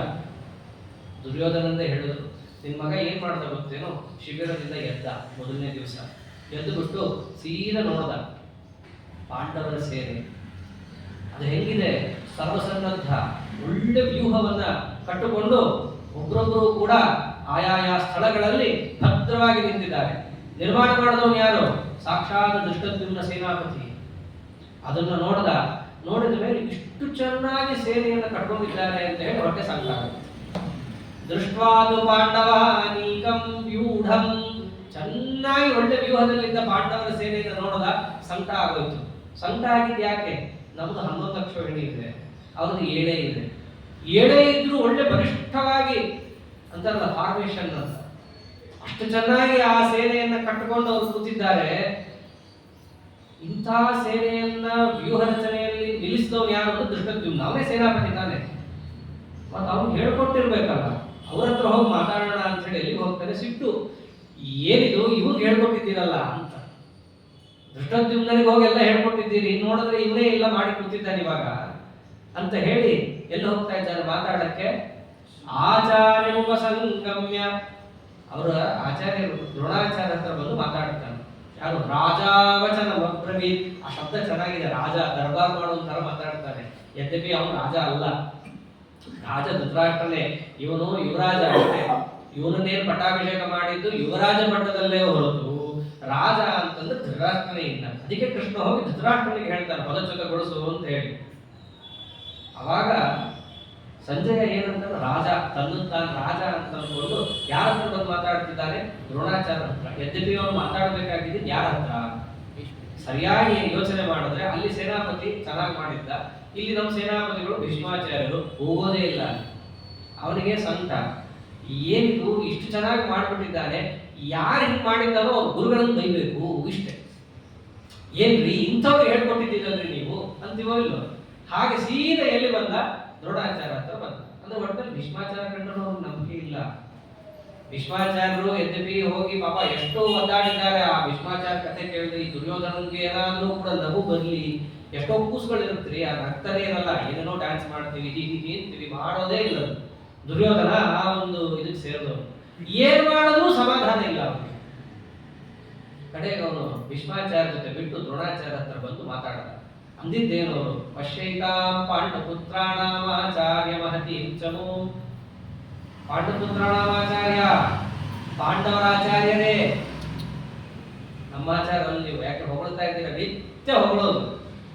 ದ್ರೋಣಾಚಾರ್ಯರು ಭೀಷ್ಮಾಚಾರ್ಯ ಇಬ್ಬರು ಕೂಡ ದುರ್ಯೋಧನನಿಗೆ ಕೂಡಿಸ್ಕೊಂಡು ಪುಟ್ಟು ಮಗು ಹೇಳ್ದಂಗೆ ಹೇಳಿರ್ತಾರೆ, ನೋಡು ನಮಗ್ ಗೆಲ್ಲಕ್ಕಾಗಲ್ಲ. ಭೀಷ್ಮಾಚಾರ್ಯರಂತೂ ಪೂರ್ಣ ಹೇಳಿರ್ತಾರೆ, ನೋಡು 5 ಜನರಿದ್ದಾರಲ್ಲಿ, ಕೃಷ್ಣ ಯುದ್ಧ ಮಾಡಲ್ಲ ಅಂತ ಹೇಳಿದ್ದಾನೆ. ಉಳಿದ 5 ಜನರಿದ್ದಾರೆ, ಕೃಷ್ಣ ಯುದ್ಧ ಮಾಡಲ್ಲ ಅಂತ ಹೇಳಿ ಬಹಳ ಹಿಗ್ಗಬೇಡ. 5 ಜನರಲ್ಲಿ 4 ಜನರನ್ನ ನಾನು ನೋಡ್ಕೋಬಹುದು. ಅರ್ಜುನನ್ನ ನನಗೆ ಸಾಯಿಸಕ್ ಆಗಲ್ಲ, ಸೋಲ್ಸಕ್ಕೂ ಆಗಲ್ಲ. ಕಾರಣ ಅವನ ಎದುರು ಒಬ್ಬ ಇರ್ತಾನೆ, ಸಾರಥ್ಯ ಕರ್ಮ ಮಾಡುತ್ತಾನೆ. ಅವನು ದಾಟಿ ಹೋಗಬೇಕು, ಎಲ್ಲ ಬಾಣ ಹೋಗೋದೇ ಇಲ್ಲ ಅಲ್ಲಿ ತನಕ. ಆದ್ದರಿಂದ ನೋಡು ದುರ್ಯೋಧನ, ಒಳ್ಳೆ ಮಾತು ಹೇಳ್ತೀವಿ, ಸಂಧಿ ಮಾಡ್ಕೋ. ಈ ಸಂಧಿ ಮಾಡ್ಕೋ ಅನ್ನೋದನ್ನ ದುರ್ಯೋಧನನಿಗೆ ಭೀಷ್ಮಾಚಾರ್ಯರು 3, 6, 8 ಎಲ್ಲ ದಿನವೂ ಹೇಳಿರ್ತಾರ. ಅವರು 10 ದಿನದ ಯುದ್ಧದಲ್ಲಿ ಆಗಲ್ವೋ, ಗೆಲ್ಲಕ್ಕಾಗಲ್ವೋ, ಕೃಷ್ಣ ಭೀಮರನ್ನ ಗೆಲ್ಲಕ್ಕಾಗಲ್ಲ ಅಂತ ಎಷ್ಟು ಕೇಳಿದ್ರು ಕೇಳ್ತಿರಲ್ಲ. ದ್ರೋಣಾಚಾರ್ಯರು ಸಾಪಾಸ ಅಂತ ಅವ್ರ ಜೊತೆ ಹೇಳಿರ್ತಾರೆ ಎಷ್ಟೋ ಬಾರಿ. ಆದ್ರೆ ಅವನ ತಲೆ ಎಲ್ಲೋ ಗೊತ್ತು, ಅವನು ಯಾವತ್ತೂ ಕೂಡ ಗಣಿತ. ನಮ್ದು 11 ಅಕ್ಷರ ಗಣಿ ಸೇನಾ, ಅವ್ರದ್ದು 7 ಅಕ್ಷರ ಗಣಿ. ನಮ್ಮಲ್ಲಿ ಇಷ್ಟು ಚೆನ್ನಾಗಿದ್ದಾಗ ಇವನ್ನೆಲ್ಲ ಏನೇನೋ ಮಾತಾಡ್ತಾರೆ, ಏನೇ ಆದ್ರೂ ನಮ್ಮ ಒಂದು ಸ್ಥಿರತೆಯಲ್ಲಿ ನಾವಿರ್ಬೇಕು ಅಂತ ಅನ್ಕೊಂಡಿದ್ದ. ಆದ್ರೆ ಎದುರುಗಡೆ ಸೇನೆಯನ್ನು ನೋಡಿ ಅವನಿಗೂ ಕೂಡ ತಲೆ ಕೆಟ್ಟೋಯ್ತು. ಎಷ್ಟು ಚೆನ್ನಾಗಿ ಆ ಸನ್ನದ್ಧವಾಗಿದೆ, 7 ಅಂತ ಅನ್ಸೋದೇ ಇಲ್ಲ, ಅಷ್ಟು ಭದ್ರವಾಗಿ ನಿಂತಿದ್ದಾರೆ ಅವರೆಲ್ಲ. ಅಂತಾರೆ, ಗುರುಗಳೇ ದಿನ ಹೊಗಳ್ತಾ ಇದ್ರಿ. ಯಾರ ಗುರುಗಳು? ಅರ್ಜುನನ್ನು ಹೊಗಳೋದು ಒಂದು ದ್ರೋಣಾಚಾರ್ಯ ಪರಮಾನಂದ. ಎಲ್ಲದಕ್ಕಿಂತ ನೋಡಬೇಕು ಅಭಿಮನ್ಯುವಿನ ಕಥೆಯಲ್ಲಿ 13-14ನೇ ದಿನದಲ್ಲಿ ಅಭಿಮನ್ಯು ಬಂದು ಹೋರಾಡ್ತಾ ಇದ್ರೆ ದ್ರೋಣಾಚಾರ್ಯರು ಆನಂದ ಭಾಷೆ ಸುರಿಸ್ತಿರ್ತಾರೆ. ಅರ್ಜುನನೇ ಏನೋ ಅನ್ಕೊಂಡಿದ್ದೆ, ಅರ್ಜುನನ ಮಗ ಅವನಿಗಿಂತ ಜೋರಾಗಿದ್ದಾನೆ ಅಂತ ಒಂದ್ ರೀತಿ ಚಪ್ಪಾಳೆ ತಟ್ಟೋದು ಒಂದು ಹಾಕಿ ಅಭಿಮನ್ಯುವಿನ ಯುದ್ಧಕ್ಕೆ. ಅಷ್ಟು ಪಾಂಡವರ ಮೇಲೆ ಪ್ರೀತಿ. ಅದಕ್ಕೆ ಅಂದ, ಚುಚ್ಚಿ ಅಂದ, ಪಾಂಡಪುತ್ರರ ಗುರುಗಳೇ ಆಚಾರ್ಯ, ಪಾಂಡವರ ಸೇನೆ ನೋಡ್ರಿ ಏನ್ ಮಾಡಿದ್ದಾರೆ ನೋಡ್ರಿ, ಅಲ್ಲಿ ಒಳ್ಳೆ ವ್ಯೂಹವನ್ನ ರಚನೆ ಮಾಡಿಟ್ಟಿದ್ದಾರೆ. ಮಾಡಿದ್ಯಾರು ಗೊತ್ತೇನೋ? ಅಲ್ಲೂ ಕೂಡ ಚುಚ್ತಾನೆ ದ್ರೋಣಾಚಾರ್ಯರಿಗೆ. ದ್ರುಪದ ಪುತ್ರೇಣ, ದೃಷ್ಟದ್ಯುಮ್ನ ಅಂತ ಅನ್ಬೋದಿತ್ತು, ಹೇಳಲ್ಲ. ದ್ರುಪದನ ಮಗನಿಂದ ನಿರ್ಮಿಸಲ್ಪಟ್ಟಿದೆ. ಯಾಕೆ ಅವನಿಗೆ ದ್ರುಪದನಿಗೆ ಆಗಲ್ಲ ಅನ್ನೋದು ಜಗತ್ ಪ್ರಸಿದ್ಧ. ಯಾವ ದ್ರುಪದನನ್ನ ಕಂಡರೆ ನೀವು ಉರಿತಾ ಇದ್ರೋ, ಸೇಡು ತೀರಿಸ್ಕೊಡುತ್ತಿದ್ರು, ಅದಕ್ಕೋಸ್ಕರನೇ ಗುರುದಕ್ಷಿಣೆ ಕೊಡ್ರಿ ಅಂತ ಪಾಠ ಹೇಳಿದ್ರು. ಅದೇ ಗುರುದಕ್ಷಿಣೆ ಇದ್ದದ್ದು. ನಾನ್ ನಿಮ್ಗೆಲ್ರಿಗೂ ಪಾಠ ಮಾಡ್ತೀನಿ, ನಾನ್ ಕೇಳಿದ ಗುರುದಕ್ಷಿಣೆ ಕೊಟ್ರೆ ಮಾತ್ರ ಅಂದಿರ್ತಾರೆ. ದುರ್ಯೋಧನ ಎದ್ದೇಳೋದೇ ಇಲ್ಲ. ಯಾಕೆ ಅಂದ್ರೆ ಭಯ. ಎಲ್ಲಿ ಪಾಠ ಹೇಳ್ಕೊಂಡು ರಾಜ್ಯ ಕೊಡು ಅಂತ ಕೇಳ್ಬಿಟ್ರೆ ಮೊದಲಿಂದಲೂ ಅದೇ, ಎದ್ದೇಳೋದೇ ಇಲ್ಲ. ಅರ್ಜುನ ಮಾತ್ರ ಎದ್ದೇಳ್ತಾನೆ. ಭೀಮಸೇನರು ಹೊಡೆದು ಎಬ್ಬಿಸ್ತಾರೆ, ಎದ್ದೇಳ್ತಾನೆ. ಏನಾದ್ರು ಏನ್ ಕೇಳಿದ್ರು ಕೊಡ್ತೀನಿ, ಗುರುಗಳು ಅಷ್ಟು ವಿದ್ಯೆಯನ್ನು ಹೇಳ್ಕೊಟ್ಟಿದ್ದಾರೆ, ಏನಾದ್ರು ಕೇಳಿದ್ರೆ ಕೊಡಲ್ಲ ನಾವ್ ಯಾಕನ್ನೋಣ ಅಂತ ಗುರುದಕ್ಷಿಣಾ ಪ್ರಕರಣದಲ್ಲಿ ಬರುತ್ತಿದ್ರು. ಕಡೆಗೆ ಎಲ್ಲ ವಿದ್ಯೆಯನ್ನ ಕಲಿತಾರೆ. ಅಸಾಮಾನ್ಯ ಅಸದೃಶನನ್ನಾಗಿ ಮಾಡ್ತೀನಿ ಅಂತ ಹೇಳಿರ್ತಾರೆ ದ್ರೋಣಾಚಾರ್ಯರು. ಹಾಗೆ ಆಗ್ತಾನೆ ಅರ್ಜುನ. ಏನು ಗುರುದಕ್ಷಿಣ ಅಂತಂದ್ರೆ, ಹೋಗಿ ದ್ರುಪದನನ್ನು ಎಳ್ಕೊಂಡ್ ಬರಬೇಕು. ಅಷ್ಟು ದ್ರುಪದನನ್ನು ಸೇರಿಟ್ಕೊಂಡ್ಬಿಟ್ಟಿರ್ತಾರೆ. ಅಂತ ದ್ರುಪದನ ಮಗ ಇಲ್ಲಿ ಮಾಡಿರೋದು. ಅದು ದ್ರುಪದನ ಮಗ ಅಷ್ಟೇ ಅಲ್ಲ, ದ್ರೋಣಾಚಾರ್ಯರು ಎಂತ ಸಾತ್ವಿಕರು. ಸಿಟ್ಟು ದ್ರುಪದನ ಮೇಲೆ, ಅವನ ಮಗನ ಮೇಲೆ ಇಲ್ವಲ್ಲ. ದೃಷ್ಟದ್ಯುಮ್ನ ಪಾಠಕ್ಕೆ ಬಂದ್ರೆ ಅವ್ರು ಎಲ್ಲ ಪಾಠವನ್ನು ಮಾಡಿರ್ತಾರೆ. ಅಸ್ತ್ರ ಶಸ್ತ್ರ ವ್ಯೂಹ ಸಮಸ್ತ ಸೇನಾ ವಿದ್ಯೆಯನ್ನು, ಅಸ್ತ್ರಶಸ್ತ್ರಾದಿಗಳನ್ನು ಅವ್ರಿಗೆ ಪಾಠ ಮಾಡಿರ್ತಾರೆ. ಇಷ್ಟೆಲ್ಲ ಪಾಠ ಮಾಡಿದ್ರಿ, ಯಾವ ದ್ರುಪದನನ್ನ ಕಂಡರೆ ನೀವು ಸದಾ ಮನಸ್ಸಿನಲ್ಲಿ ಸಿಟ್ಟು ಮಾಡ್ಕೊತಿದ್ರು, ಅವನ ಮಗನೇ ಇಷ್ಟೆಲ್ಲ ಮಾಡಿದಾನಲ್ರಿ, ಎಂಥವ್ರು ಹೋಗಿ ಪಾಠ ಹೇಳಿದ್ರಿ, ಗೊತ್ತಾಗಿಲ್ಲ ನಿಮ್ಗೆ ಅಂತ ದುರ್ಯೋಧನ ಆಂತರ್ಯ. ಹೀಗ ಆ ದೃಷ್ಟದ್ಯುಮ್ನನ ಒಂದು ನೇತೃತ್ವದಲ್ಲಿ ಸೇನೆ ಸಜ್ಜಾಗಿದೆ. ಸೇನೆ ಏನೋ ಸಜ್ಜಾಗಿದೆ, ಒಬ್ಬನೇ ಅಲ್ಲ ಅಲ್ಲಿರೋದು. ಯಾರಿದ್ದಾರೆ ಗೊತ್ತೇನೋ? ಅತ್ರಶೂರ ಮಹೇಶ್ವಾಸ, ಅದಕ್ಕಿಂತ ಮುಖ್ಯ ಭೀಮಾರ್ಜುನ ಸಮಾಯುತಿ. ದುರ್ಯೋಧನ ತಲೆಯಲ್ಲಿರೋದು ಇಬ್ಬರೇ. ಮೊದಲಿದ್ದದ್ದು ಕೃಷ್ಣ. ಯಾವಾಗ ಕೃಷ್ಣ ಯುದ್ಧ ಮಾಡಲ್ಲ ಅಂತಂದ್ರೆ ಕೃಷ್ಣನ್ ಬಿಟ್ಟೇ ಬಿಟ್ಟಿದ್ದ, ಬಿಡು ಇವನೇನು ಯುದ್ಧ ಮಾಡಲ್ಲ ಅಂತ ಹೇಳಿ. ಆಮೇಲೆ ಇದ್ದದ್ದು ಯಾರು ದುರ್ಯೋಧನ ತಲೆಯಲ್ಲಿ ಅಂತಂದ್ರೆ ಭೀಮ. ಅವನಿಗಿದ್ದದ್ದೇ ಒಂದು ಭಯ, ಭೀಮನ ಭಯ. ಆಮೇಲೆ ಅರ್ಜುನನ ಭಯ. ಎಷ್ಟೋ ಬಾರಿ ಈ ಮಾತು ಆಡಿರ್ತಾನೆ ದುರ್ಯೋಧನ. ಅರ್ಜುನಂದೇನು ಲೆಕ್ಕ ಇಲ್ಲ, ಕರ್ಣನ ಜೊತೆ ಮಾತಾಡ್ಬೇಕಾದ್ರೆ ಅರ್ಜುನಂದೇನು ಲೆಕ್ಕ ಇಲ್ಲ. ಆ ಭೀಮನ್ ಏನು ಮಾಡಕ್ ಆಗಲ್ಲ ನಾವು ಅಂತ. ಕಾರಣ ಮಹಾಭಾರತದಲ್ಲಿ ನೀವು ಗಮನಿಸ್ರಿ, 15 ದಿವಸ ಯುದ್ಧದಲ್ಲಿ ಅರ್ಜುನ ಅಳಕಿದ್ದಿದೆ, ಯುದ್ಧ ಮಾಡದೆ ಅಲ್ಲಿ ಮಾಡಿಕೊಂಡು ಟೈಮ್ ಪಾಸ್ ಮಾಡಿದ್ದೇನೆ. ಆದರೆ 18 ದಿವಸ ಏಕಪ್ರಕಾರವಾಗಿ ಯಾವ ಅಂಜಿಕೆಯೂ ಇಲ್ಲದೆ ಅಳಕಿಲ್ಲದೆ ಕೃಷ್ಣ ಪ್ರೀತಿಗೋಸ್ಕರ ಯುದ್ಧ ಮಾಡದೆ ಏಕೈಕ ವ್ಯಕ್ತಿಗಳು ಅಂದ್ರೆ ಭೀಮಸೇನ ದೇವರು. ಮಹಾಭಾರತವನ್ನು ನೋಡಿದ್ರೆ ಗೊತ್ತಾಗತ್ತಿಲ್ಲ, ಅರ್ಜುನರು ಭಯಾನಕವಾಗಿ ಯುದ್ಧ ಮಾಡಿದ್ದಾರೆ, ಇಲ್ಲ ಅಂತಿಲ್ಲ. ಆದ್ರೆ ಮಧ್ಯದಲ್ಲಿ ಹತ್ತಿದ್ದಿದೆ ಭೀಷ್ಮಾಚಾರ್ಯನ ನೋಡಿ ಅಯ್ಯಯ್ಯೋ ಭೀಷ್ಮಾಚಾರ್ಯರೇ ಅಂತ ಗೀತಾ ಉಪದೇಶ ಆದ್ಮೇಲೂ ಕೂಡ ಮಾತಾಡಿದ್ದಿದೆ. ಅದೇ ಕೃಷ್ಣನಿಗೆ ಚಕ್ರ ಕೊಂಡು ಹೋಗ್ಬೇಕಾಗಿ ಬಂತು, ಆ ಮಟ್ಟಕ್ಕೆ ಹೋಗಿದ್ದಿದೆ. ಆದರೆ ಎಂದೆಂದೂ ಭೀಮಸೇನ ದೇವರು ಒಂದ್ಸರ್ತಿ ಹೆಜ್ಜೆ ಇಟ್ಕೊಂಡ್ರೆ ವಾಪಸ್ ಹೋಗೋದೇ ಇಲ್ಲ. ಅದಕ್ಕೆ ದುರ್ಯೋಧನನಿಗೆ ಯಾರು ಕಂಡ್ರೆ ಭಯ, ಅತ್ಯಂತ ಭಯ ಅಂದ್ರೆ ಭೀಮಸೇನ ಕಂಡ್ರೆ. ಆಮೇಲೆ ಆ ಭೀಮಸೇನನ ತೋಳುಬಲದ ಭುಜಬಲದ ಆಶ್ರಯದ ಅರ್ಜುನನ ಕಂಡ್ರೆ ಭಯ. ಆದ್ರೆ ಇಲ್ಲೇನು ದುರ್ಯೋಧನನಿಗೆ ಅಂದ್ರೆ ಎದುರು ಕಾಣಿಸ್ತಿರೋರೆಲ್ಲ ಅವರೇ. ಕೆಲವೊಮ್ಮೆ ಭಯಪಟ್ಟಾಗ ಅದೇ ಎದುರುಗಡನ್ನು ಕಾಣಿಸ್ತಾ ಇರುತ್ತೆ. ದುರ್ಯೋಧನ ಅಂತೂ ಒಂದು ರೀತಿಯಾಗಿ ಪಾಂಡವರ ಸೇನೆಯಲ್ಲೇ ಮುಳುಗಿ ಹೋಗಿದ್ದ. ಅವ್ರ ಸೇನೆಯ ಶಿಬಿರದಲ್ಲೇ ಅವನಿಲ್ಲ, ಅಷ್ಟು ಮಟ್ಟದಲ್ಲಿ ಪಾಂಡವರ ಸೇನೆಯಲ್ಲಿ ತಲ್ಲೀನ ಆಗ್ಬಿಟ್ಟಿದ್ದಾನ ಅವನು. ದೂರದಿಂದ ನಿಂತುಕೊಂಡು ನೋಡುತ್ತಿದ್ರು, ಅದರೊಳಗೆ ನಿಂತು ಅಲ್ಲಿರುವಂತಹ ಜನರನ್ನೇ ತನ್ನ ಮನಸ್ಸನ್ನು ತಗೊಂಡು ತಲೆಯನ್ನು ತಗೊಂಡು ಆ ಭಯವನ್ನೇ ಅನುಭವಿಸ್ತಾ ಇದ್ದಾನೆ. ಅವನು ಅಂತಿದ್ದೇನು ಅತೃಶೂರ, ಇಲ್ಲಿ ಬಂದವ್ರಿಗೆ ಯಾರಿಗೂ ಕೂಡ ಭಯ ಇಲ್ಲ. ಮಹೇಶ್ವಾಸ, ಭಯವಿಲ್ಲದೆ ಬಂದಿರ್ತಾರೆ, ಒಳ್ಳೆ ಕೈಯಲ್ಲಿ ಆಯುಧ ಶಸ್ತ್ರ ಅಸ್ತ್ರಗಳು ಇವೇನು ಅಂತಂದ್ರೆ ಹಾಗೇನಿಲ್ಲ. ಮಹೇಶ್ವಾಸ, ಸಮಸ್ತ ಶಸ್ತ್ರ ಸನ್ನದ್ಧರಾಗಿ ಬಂದಿದ್ದಾರೆ. ಭೀಮಾರ್ಜುನ ಸಮಾಯುಧಿ ಸಾಮಾನ್ಯ ಇಲ್ಲ ಇವರು. ಎಷ್ಟು ಜನ ಬಂದಿದ್ದಾರೆ ಗೊತ್ತೇನೋ, 7 ಅಕ್ಷೋಹಿಣಿ. ಆದರೆ ಅದನ್ನು ನಿಯಂತ್ರಣ ಮಾಡುವಂತಹ ಪ್ರಧಾನ ಸೇನಾಪತಿಗಳು, ಪ್ರಧಾನ ಸೇನಾಪತಿ ಧೃಷ್ಟದ್ಯುಮ್ನ. ಆದರೆ ಮಧ್ಯ ಮಧ್ಯದಲ್ಲಿ ಆಯಾ ತುಕಡಿಗಳು ಅಂತಿರುತ್ತೆ, ಅದನ್ನು ನೋಡ್ಕೊಳಕ್ ಬೇಕಲ್ಲ. ಎಲ್ಲವನ್ನೂ ಒಬ್ಬನೇ ಮಾಡಕ್ ಆಗಲ್ಲ ಸೇನೆಯಲ್ಲಿ. ಅದಕ್ಕೆ ಆಯಾಯ ಪ್ರಾಂತದಲ್ಲಿ ಆಯಾಯ ಮಹಾರಥಿಗಳನ್ನ ಇಟ್ಟಿರ್ತಾರೆ. ಹಾಗೆ ಪಾಂಡವರಲ್ಲಿ ಎಷ್ಟು ಜನ ಇದ್ದಾರೆ ಗೊತ್ತೇನು ರಥಿಗಳು ಅಂತ ಹೇಳಿ ಗಣನೆಗೆ ತಗೊಳ್ತಾರೆ. ಒಂದದ್ದು ಧೃಷ್ಟದ್ಯುಮ್ನ, ಸರಿನೇ ಸರಿ. ಎಣಿಸ್ತಾನೆ 18 ಜನ ಸಿಗ್ತಾರಲ್ಲ, 18 ಜನ ದೊಡ್ಡ ದೊಡ್ಡವರು ಮಹಾರಥಿಗಳು. ಸರ್ವೇವ ಮಹಾರಥಾಹ. ಯಾರವರು? ಯುಯುಧಾನ, ಸಾತ್ಯಕಿ, ವಿರಾಟ, ದ್ರುಪದ, ಧೃಷ್ಟಕೇತು, ಚೇಕಿತಾನ, ಕಾಶಿರಾಜ, ಪುರುಜಿತ್, ಕುಂತಿಭೋಜ, ಶೈಬ್ಯ, ಯುಧಾವನ್ಯು, ಆಮೇಲೆ ಉತ್ತಮೌಜ. ಇವರೆಲ್ಲ ದೊಡ್ಡ ದೊಡ್ಡ ರಾಜರು. ಮಹಾಭಾರತ ಕಥೆ ಕೇಳಿದ್ರೆ ಗೊತ್ತಾಗುತ್ತೆ, ದುರ್ಯೋಧನ ಅವರನ್ನ ಹೆಸರಿಸಬೇಕಂದ್ರೆ ಏನೋ ಒಂದು ದೊಡ್ಡ ದೊಡ್ಡ ದೊಡ್ಡ ಸಾಧನೆ ಮಾಡಿರ್ಲೇಬೇಕು. ಆಮೇಲೆ ಇದು ಮುಂದಿದ್ದು ಸ್ವಾರಸ್ಯ, ಇವರೆಲ್ಲ ವಯಸ್ಸಾದವರು ಸಾಧನೆ ಮಾಡಿದವರು. ಆದರೆ ಪುಟ್ಟು ಪುಟ್ಟು ಹುಡುಗರು, ಮೀಸೆಯೂ ಸರಿಯಾಗಿ ಬರದಂತಹ ಸೌಭದ್ರ, ಸುಭದ್ರೆ ಮಗನಾದಂತಹ ಅಭಿಮನ್ಯು. ಅಷ್ಟೇ ಅಲ್ಲ, ದ್ರೌಪದೇಯ ಅವನಿಗಿಂತ ಸಣ್ಣವರು. ದ್ರೌಪದಿಯ 5 ಜನ ಮಕ್ಕಳು. 18ರಲ್ಲಿ 6 ಜನ ಪುಟ್ಟು ಹುಡುಗರು. ಅವರೇನು ಪುಟ್ಟು ಹುಡುಗರಲ್ಲ, ಸೌಭದ್ರಶ್ಚ ಮಹಾಬಾಹು ಅಂತ ಮುಂದೆ ಅವನೇ ಅಂತಾನೆ. ಮಹಾಸಮರ್ಥ, ಅವನು ವೈಭವ ಇವ್ರಿಗೆ ಯಾರಿಗೂ ಗೊತ್ತಿರೋಲ್ಲ. ನಿಜ ಹೇಳ್ಬೇಕಂದ್ರೆ ಭೀಷ್ಮಾಚಾರ್ಯಗೂ ಗೊತ್ತಿರಲ್ಲ, ನೋಡೇ ಇರಲ್ಲ. 3 ವರ್ಷ ಇದ್ದಾಗ ನೋಡಿರ್ತಾರೆ. ಯಾವಾಗ ಪಾಂಡವರು ರಾಜಸೂಯ ಯಾಗವನ್ನು ಮಾಡ್ತಾರೋ ಅವಾಗ ಒಂಚೂರು ಅಭಿಮನ್ಯು ನೋಡಿರ್ತಾರೆ ಅಷ್ಟೇ. ವನವಾಸಕ್ಕೆ ಹೋದ್ಮೇಲೆ ಇರೋದೇ ಇಲ್ಲ, ಎಲ್ಲ ಸುಭದ್ರೆಯ ಜೊತೆ ಇರ್ತಾನೆ ಅಭಿಮನ್ಯು. ಆಮೇಲೆ ಮದುವೆ ಆಗತ್ತೆ ಉತ್ತರ ಜೊತೆ, ಸೀದಾ ಯುದ್ಧಕ್ಕೇನೆ. ಭೀಷ್ಮಾಚಾರ್ಯ ನೋಡೇ ಇರಲ್ಲ ಅಭಿಮನ್ಯುವನ್ನ. ಮೊದಲನೇ ಸರ್ತಿ ನೋಡಿದಾಗ ಬಹಳ ಖುಷಿ ಆಗತ್ತೆ. ಅವ್ನು ಇರೋ ತನಕ ಅಭಿಮನ್ಯುಗೆ ಏನೂ ಆಗಲ್ಲ. ಈ ದ್ರೋಣ ಪರ್ವದಲ್ಲೇ ಅವೆಲ್ಲ, ಅದರಲ್ಲೂ ಎಷ್ಟು ಮೋಸ ಮಾಡ್ತಾರೆ ಅಭಿಮನ್ಯುವಿಗೆ ಅಂತಂದ್ರೆ, ಮೊದಲು ಅಭಿಮನ್ಯುವಿಗೆ ಯಾರೂ ಏನು ಮಾಡಕ್ಕಾಗಲ್ಲ. ದ್ರೋಣಾಚಾರ್ಯರೇ ಸ್ಪಷ್ಟವಾದ ಒಂದು ಮಾತು ಅಂದ್ಬಿಡ್ತಾರೆ. ಕರ್ಣನ ಎದುರಿಗೆ ಬರ್ತಾ ಈ ಟಿವಿ ಸೀರಿಯಲ್ ಲೆಕ್ಕದನ್ನು ತೋರಿಸಿದ್ದಾರೆ. ವಸ್ತುತಃ ಅವ್ರು ಅನ್ನೋದೇನು, ದುರ್ಯೋಧನ ಬಂದು ಕೇಳ್ಕೊತಾರೆ, ಸ್ವಾಮಿ ನೀವೆಲ್ಲ ನೋಡು ಫ್ಯಾನ್ ತರ ನೋಡ್ತಾ ಕೂತ್ಬಿಟ್ಟಿದ್ದೀರಿ, ಅವನನ್ನ ಹಿಡಿಯೋದು ಹೇಗೆ? ಇನ್ನೊಂದು ಸ್ವಲ್ಪ ಹೊತ್ತು ಬಿಟ್ರೆ ಸಂಪೂರ್ಣ ಸೇನೆಯನ್ನು ಧ್ವಂಸ ಮಾಡಿ ಒಬ್ಬನೇ. ಏನು ಸುಮ್ಮನೆ ಅಲ್ಲದೆ, ಅವಾಗ 7 ಅಕ್ಷೋಹಿಣಿ ಇತ್ತು. 13 ದಿನಕ್ಕೆ ಕೌರವರ ಹತ್ರ 7 ಅಕ್ಷೋಹಿಣಿ 6 ಅಕ್ಷೋಹಿಣಿ ಇತ್ತು. ಇಡೀ 6 ಅಕ್ಷೋಹಿಣಿಯಲ್ಲಿ ಪಾಂಡವರ ಪರ ಇದ್ದದ್ದು ಒಬ್ಬನೇ. ಅಭಿಮನ್ಯು ಒಬ್ಬನೇ ಆ ವ್ಯೂಹದಲ್ಲಿ ಸಿಕ್ಕಾಕೊಂಡ್ರು ಕೂಡ ಅಭಿಮನ್ಯು ಒಂದು ಸರ್ತಿನೂ ಸುಸ್ತಾಯಿತು ಅಂತ ಹೇಳಿ ಕೈ ಇಳಿಸೋದಾಗಲಿ ಬೆವರು ಬರೆಸ್ಕೊಳ್ಳೋದಾಗಲಿ ಒಂದು ಚೂರು ಮಾಡಿಲ್ಲ. ತನ್ನ ಚಿರುಮಂದ ಹಾಸದಿಂದ ಯುದ್ಧ ಮಾಡ್ತಾ ಇದ್ದಾನೆ. ಅದು ಅಭಿಮನ್ಯುವಿನ ಪರಾಕ್ರಮ ನೋಡಿದ್ದು. ದ್ರೋಣಾಚಾರ್ಯ ನೋಡಿದ್ರು, ದ್ರೋಣಾಚಾರ್ಯನನ್ನು ಕೂಡ ಬೀರಿಸಿ ಹೋಗ್ಬಿಟ್ಟಿದ್ದ ಅಭಿಮನ್ಯು. ಕಡೆಗೆ ದುರ್ಯೋಧನ ತಮ್ಮಂದ್ರು ಎಲ್ಲರನ್ನೂ, ದುಶ್ಯಾಸನನ್ನು ಎಚ್ಚರ ಬೀಳಿಸ್ಬಿಟ್ಟಿರ್ತಾನೆ. ಕಡೆಗೆ ದುರ್ಯೋಧನ ಬಂದು ಕೇಳಿಕೊಂಡಾಗ ಅಂತಾರೆ, ದುರ್ಯೋಧನ ಇವನನ್ನು ನಾವು ಧಾರ್ಮಿಕವಾಗಂತೂ ಕೊಲ್ಲಕ್ಕಾಗಲ್ಲಪ್ಪ. ಒಂದು ವೇಳೆ ಇವನನ್ನು ಬೀಳಿಸೋದಾದರೆ ಅಧಾರ್ಮಿಕವಾಗಿ ಬೀಳಿಸ್ಬೇಕಾಗುತ್ತೆ, ಹಿಂದಿ ತೊಡಿಬೇಕಾಗತ್ತೆ ಅಂತಂದ್ರು. ಅಂದ್ರೆ ಅವ್ರ ತಲೆಯಲ್ಲಿ ಏನು, ಇವನೇನು ಅಷ್ಟು ಅಧರ್ಮ ಮಾಡಲ್ಲ, ಅಷ್ಟು ಕೆಳಗೆ ಇಳಿಯಲ್ಲ ಅಂತ ಅನ್ಕೊಂಡ್ಬಿಟ್ಟಿದ್ರು. ಅವ್ರಂಥ ಪಾಪಿದೆ. ಸೀದಾ ಕರ್ಣನಿಗೆ ಹೇಳ್ದ, ಕರ್ಣ ಹಿಂದಿಂದ ಹೊಡೆದ. ಅದು ಹೆಂಗೆ ಕ್ಷಣಾರ್ಧದಲ್ಲಿ ಆಗಿದ್ದು ಎಲ್ಲವೂ ಕೂಡ.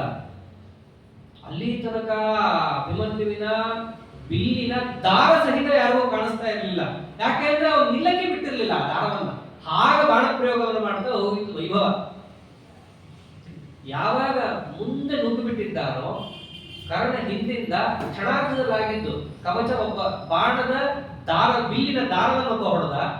ದಾರ ಮುರಿತಲ್ಲ ಅಂತ ಕಟ್ಕೊತಿರ್ಬೇಕಾದ್ರೆ ಬಿಲ್ಲನ್ನು ಒಬ್ಬ ಹೊಡೆದ. ಅಷ್ಟರಲ್ಲಿ ಕವಚವನ್ನು ಒಬ್ಬ ಹೊಡೆದ, ರಥದವನ್ನು ಹೊಡೆದ, ಕುದುರೆಯನ್ನು ಹೊಡೆದ, ಸಾರಥಿಯನ್ನು ಹೊಡೆದು ಕ್ಷಣಾರ್ಧದಲ್ಲಿ ಇಷ್ಟು ಆಗೋಯ್ತು. ಅಲ್ಲಿ ತನಕ ಬೆರೀತಿದ್ದಂತಹ ಅಭಿಮನ್ಯು ಒಂದು ಕ್ಷಣದಲ್ಲಿ ರಥದಿಂದ ಕೆಳಗೆ. ಅಂಥ ಪರಾಕ್ರಮಿ. ದ್ರೋಣಾಚಾರ್ಯರಂತೂ ಕಣ್ಣಲ್ಲಿ ನೀರಿಟ್ಬಿಟ್ಟಿರ್ತಾರೆ, ಇವನು ಇಂಥ ಅಯೋಗ್ಯ ಅಂತ ಗೊತ್ತಿರಲಿಲ್ಲ. ಅಂತೂ ಅಭಿಮನ್ಯು ಸಾಯ್ತಾನೆ. ಸತ್ತಾಗ ದ್ರೋಣಾಚಾರ್ಯ ತಲೆಯಲ್ಲಿ ಒಂದೇ, ನಾವು ಅಂತಿಂತವನನ್ನು ಬೀಳಿಸ್ಲಿಲ್ಲ. ಸುಮ್ಮನೆ ನೇರವಾಗಿ ಅಭಿಮನ್ಯುವನ್ನು ಕೊಂದಿದ್ರು ಇಷ್ಟ ಆಗ್ತಿರ್ಲಿಲ್ಲ. ಆಗಿದ್ದೇನೋ ಎಲ್ಲ ಸಂಪೂರ್ಣ ಅಧರ್ಮಮಯವಾಗಿ ಕೊಂದಿರೋದು. ಹಿಂದಿಂದ ಹೊಡೆದಿದ್ದು, ಗುಂಪು ಕಟ್ಟಿಕೊಂಡು ಹೊಡೆದಿದ್ದು, ಒಂದು ಕ್ರೂರ ಮೃಗವನ್ನ ಹೇಗೆ ಬೇಟೆ ಆಡ್ತಾರೋ ಹಾಗೆ ಬೇಟೆ ಆಡಿತ್ತು. ಅವನು ಸಾಯಬೇಕಾದ್ರೆ ಹೇಗಾಗಿತ್ತು ಅಭಿಮನ್ಯು ಅಂತಂದ್ರೆ, ಒಂದು ಮುಳ್ಳಹತ್ತಿಗೆ ಹೇಗೆ ಬಾಣಗಳು ಚುಚ್ಚಿರುತ್ತೋ ಹಾಗೆ ಅಭಿಮನ್ಯುವಿಗೆಲ್ಲ ಚುಚ್ಚಿತ್ತು ಅಂತ. ಅಷ್ಟಾದ್ರೂ ಕೈಯಲ್ಲಿ ಗದೆಯನ್ನು ಹಿಡ್ಕೊಂಡು ಯುದ್ಧ ಮಾಡ್ತಿದ್ದ ಅಂತ. ಅಂಥ ಪರಾಕ್ರಮಿ. ಅವನನ್ನ ಮಹಾರಥಿ ಅಂತ ಪರಿಗಣಿಸಿದ ಯಾರು ಅಂತಂದ್ರೆ ಭೀಷ್ಮಾಚಾರ್ಯರು. ಯುದ್ಧಕ್ಕೂ ಮೊದಲು, ಇವೆಲ್ಲ ಯುದ್ಧದ ಮೊದಲು ಆಗ್ತಿರೋದು. ದುರ್ಯೋಧನ ಇದನ್ನ ಇಟ್ಕೊಂಡು ಹೇಳ್ತಿದ್ದಾನೆ, ಕರ್ಣ ಇದನ್ನ ಕೇಳಿ ತಲೆ ಕೆಡಿಸ್ಕೊಂಡ್ಬಿಟ್ಟಿರ್ತಾನೆ. ಚೋಟು ಅಭಿಮನ್ಯು ಅವನನ್ನು ಮಹಾರಥಿ ಅಂತಾರೆ, ನನಗೆ ಮಹಾರಥಿ ಅಲ್ಲ ಅಂತಾರಲ್ಲ ಅಂತ. ಭೀಷ್ಮಾಚಾರ್ಯ ಪರಿಗಣಿಸ್ಬೇಕಾದ್ರೆ ನಮ್ಮ ಕಡೆ ಅವ್ರ ಕಡೆ ಯಾರ್ಯಾರಿದ್ದಾರೆ ಅಂತ ಲೆಕ್ಕ ಹಾಕ್ಬೇಕಲ್ಲ. ಅವ್ರ ಕಡೆ ಇವರು ಇದ್ದಾರೆ ಅಂತ ಹೇಳಿ ನಮ್ಮ ಕಡೆ ಯಾರು ಅಂತ ಹಾಕ್ಬೇಕಾದ್ರೆ ಎಲ್ಲರೂ ಎಣಿಸಿದ್ರು. ಕರ್ಣದ ಹೆಸರೇ ಬರಲಿಲ್ಲ. ಭೀಷ್ಮಾಚಾರ್ಯ ವಯಸ್ಸಾಗಿದೆ ಅನ್ಸುತ್ತೆ, ಮರೆತು ಬಿಟ್ಟಿದ್ದೀರಿ ನನ್ನ ಹೆಸರು, ಸೇರಿಸಿ. ನಾ ಮರ್ತಿಲ್ಲಪ್ಪ, ನೀನು ಸೇರಿಸಬಾರದು ಅಂತ ಸೇರಿಸಿಲ್ಲ. ಅವ್ರು ಹೇಳಿದ್ದು ನೀನು ರಥಿನೇ ಅಲ್ಲ, ಅರ್ಧ ರಥಿ ನೀನು. ಕಾರಣ ಶಾಪಗಳಿವೆ. ನಾನು ಯಾವ ಗುರುಗಳ ಹತ್ರ ಓದಿದ್ನೋ ಅದೇ ಗುರುಗಳ ಹತ್ರನೇ ನೀನು ಓದಿದ್ದು. ನೀನ್ ಎಲ್ಲಾ ಇನ್ಫಾರ್ಮೇಶನ್ ನಂತಿದೆ. ಒಂದೇ ಸ್ಕೂಲಲ್ಲಿ ಎಲ್ಲ ತೆಗೆಸ್ಬಿಡ್ತಾರೆ. ನಿನಗೆಲ್ಲ ಶಾಪ. ಎಷ್ಟು ಶಾಪ ನಿನಗಿರೋದು? ಒಳ್ಳೆ ಭಕ್ತಿ ಯುದ್ಧ ಆಗ್ತಿರ್ಬೇಕಾದ್ರೆ ಸ್ಪರ್ಧಾ ಮನೋಭಾವದಿಂದ ಹೋದ್ ಎಲ್ಲ ಮರ್ತ್ಕೊಂಡ್ಬಿಡ್ತೀಯ ಅಂತಿದೆ. ಅಂದ್ರೆ ಯುದ್ಧದಲ್ಲಿ ಸ್ಪರ್ಧಾ ಮನೋಭಾವ ಸಹಜ. ಆ ಸಮಯದಲ್ಲಿ ನೀನೆಲ್ಲ ಮರ್ತ್ಕೊಂಡ್ಬಿಟ್ರೆ ಒಂದು ಪ್ಯಾದೆಗೆ ಸಮಾನ ನೀನು. ರಥಿ ಅಂತ ಹೆಂಗ್ ನಾನು ಪರಿಗಣಿಸ್ಲಿ? ಅದೇ ಅರ್ಧರಥಿ ಅಂತ ಹೇಳಿರ್ತಾನೆ. ಅದು ಸಿಟ್ಟಾಗಿ ಈ ಮುದುಕ ಇರೋದನ್ನು ಯುದ್ಧ ಮಾಡಲ್ಲ ಅಂತ ಅವ್ನು ಎದ್ದೋಗ್ಬಿಟ್ಟಿರ್ತಾನೆ. ಇಷ್ಟೆಲ್ಲ ಆಗೋಗಿರುತ್ತೆ. ಅವಾಗ ಅಭಿಮನ್ಯುವನ್ನು ಅವರು ಪರಿಗಣಿಸಿರ್ತಾರೆ. ಅಷ್ಟೇ ಅಲ್ಲ, ಪಾಂಡವರ 5 ಜನ ದ್ರೌಪದಿಯ ಮಕ್ಕಳನ್ನು ಪರಿಗಣಿಸ್ಬಿಟ್ಟಿರ್ತಾರೆ. ಅದೆಲ್ಲ ನೋಡಿ ಕರ್ಣನಿಗೆ ಹೊಟ್ಟೆ ಉಳಿದು ಬಿಡುತ್ತೆ. ಯದ್ಯಪಿ ಸುಮ್ಮನೆ ಇಲ್ಲದೆ ಇದ್ರೆ ಅವನು ಸುಮ್ಮನೆ ಇರ್ತಾ ಇದ್ದ. ನನ್ನ ಮೊನ್ನೆ ಹುಟ್ಟಿದ ಕೂಸುಗಳೆಲ್ಲ ಮಹಾರಥಿ ಇರುತ್ತೆ, ನಾನಂತೆ ಈ ಮುದುಕ ಇರೋ ತನಕ ನಾನು ಯುದ್ಧನೇ ಮಾಡಲ್ಲ ಅಂತ ಹೇಳಿದ್ದು ಅಂತ. ಅಂದ್ರೆ ಪಾಂಡವರ ಸೇನೆಯಲ್ಲಿ ಒಂದು ರೀತಿಯಾಗಿ ಯುವಕರು ತುಂಬಿರೋದು. ಅದರಂತೆ ಇಲ್ಲಿ ಗಮನಿಸಬೇಕು, ಭೀಮಾರ್ಜುನರನ್ನು ಸೇರಿಸೋದಿಲ್ಲ. ಯಾಕೆಂದ್ರೆ ಅವ್ರ ಕಣ್ಣಿಗೆ ಎಲ್ಲರೂ ಭೀಮಾರ್ಜುನರೇ. ಅದಕ್ಕೆ ಅಂದ್ರೆ ಭೀಮಾರ್ಜುನ ಸಮಾಯುಧಿ ಅಂತ. ಒಟ್ಟು ಹೀಗೆ 18 ಜನರನ್ನ ಪರಿಗಣಿಸಿ, ಅದ್ರ ಮುಂದಿನ ದಿನ ವಿಚಿತ್ರ. ಇಷ್ಟೆಲ್ಲ ಆಯ್ತಲ್ಲ ಆಚಾರ್ಯರೇ, ನಮ್ಮ ಕಡೆನೂ ಇದ್ದಾರೆ ಕೆಲವರು. ಅಲ್ಲ ಅನ್ಬೇಕು, ನಾಯಕ ಮಮ ಸೈನ್ಯಸ್ಯ ಅಂತ. ನನ್ನ ಸೇನೆಯಲ್ಲಿ ನಾಯಕರು. ಓ ಅಂದ್ರೆ ಸೇನೆ ನಿಂದಲ್ವಾ? ಹೌದಾ? ಏನಿಲ್ಲ, ನಂದು ಸೇನೆ ಅದು ಅಂತಾರೆ. ದುರ್ಯೋಧನ ಒಂಥರ ವಿಚಿತ್ರ ಲೆಕ್ಕಾಚಾರ ಯಾವತ್ತು. 11 ಅಕ್ಷೋಹಿಣಿ ನಂದು. ಆದ್ರೆ ಏನಾದ್ರು ಯಾರು ಸತ್ರು ಅಂತಂದ್ರೆ ನನ್ನ ಸೇನೆ ಅಲ್ಲ, ಆ ಪರ್ಟಿಕ್ಯುಲರ್ ಅವನು ಸೋತಿದ್ದು ಅಂತ ಅರ್ಥ. ಹೀಗೆ ಯಾವತ್ತೂ ದುರ್ಯೋಧನ ಅದೊಂದೇ. ಈ ದ್ರೌಪದಿ ಸ್ವಯಂವರದಲ್ಲೂ ಮಾಡಿದ್ದು ಅದನ್ನೇ ಅವನು. ಅಲ್ಲಿ ಕರ್ಣ ಗೆದ್ರೆ ಕನ್ಯಾ ನಂಗೆ, ಸೋತ್ರೆ ಕರ್ಣ ಸೋತನ್ಗೆ, ಅದನ್ನು ಮಾಡಿರ್ತಾನಲ್ಲಿ. ಎಲ್ಲಿ ಹೋದ್ರು ತನ್ನೆ, ಸೋತ್ರು ತನಗೆ, ಗೆದ್ರು ತನಗೆ ಆಗಿರ್ಬೇಕು. ಇಲ್ಲಿ ಸೇನೆಯಲ್ಲಿ ಯಾರಾದ್ರೂ ಒಬ್ಬ ಸತ್ನ, ಅವನು ಸತ್ತ.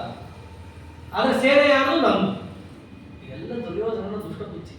ಹೀಗೆ ಆ ದುರ್ಯೋಧನ ಯಾವಾಗ ಸೇನೆಯಲ್ಲಿ ನಿಂತು ಅವ್ರ ಕಡೆಯನ್ನ ಎಣಿಸಿ ಅವರ ಆಚಾರ್ಯರಂತಾನೆ, ಅಸ್ಮಾಕಂತು ವಿಶಿಷ್ಟಾಯೇ ತಾಮ್ನಿಬೋಧ ದ್ವಿಜೋತ್ತಮ.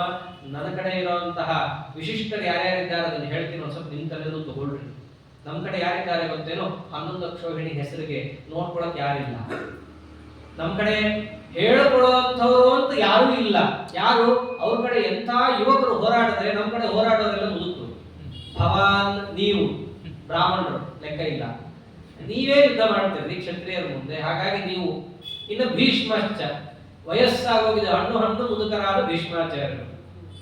ಆಮೇಲೆ ಕರ್ಣಶ್ಚ, ಸದಾ ನನ್ನ ಆಪತ್ಕಾಲದಲ್ಲಿ ಕೈಕೊಟ್ಟ ಮಿತ್ರ ಕರ್ಣ. ನಂಬೋದು ಹೇಗೆ ಇವನ್ನ?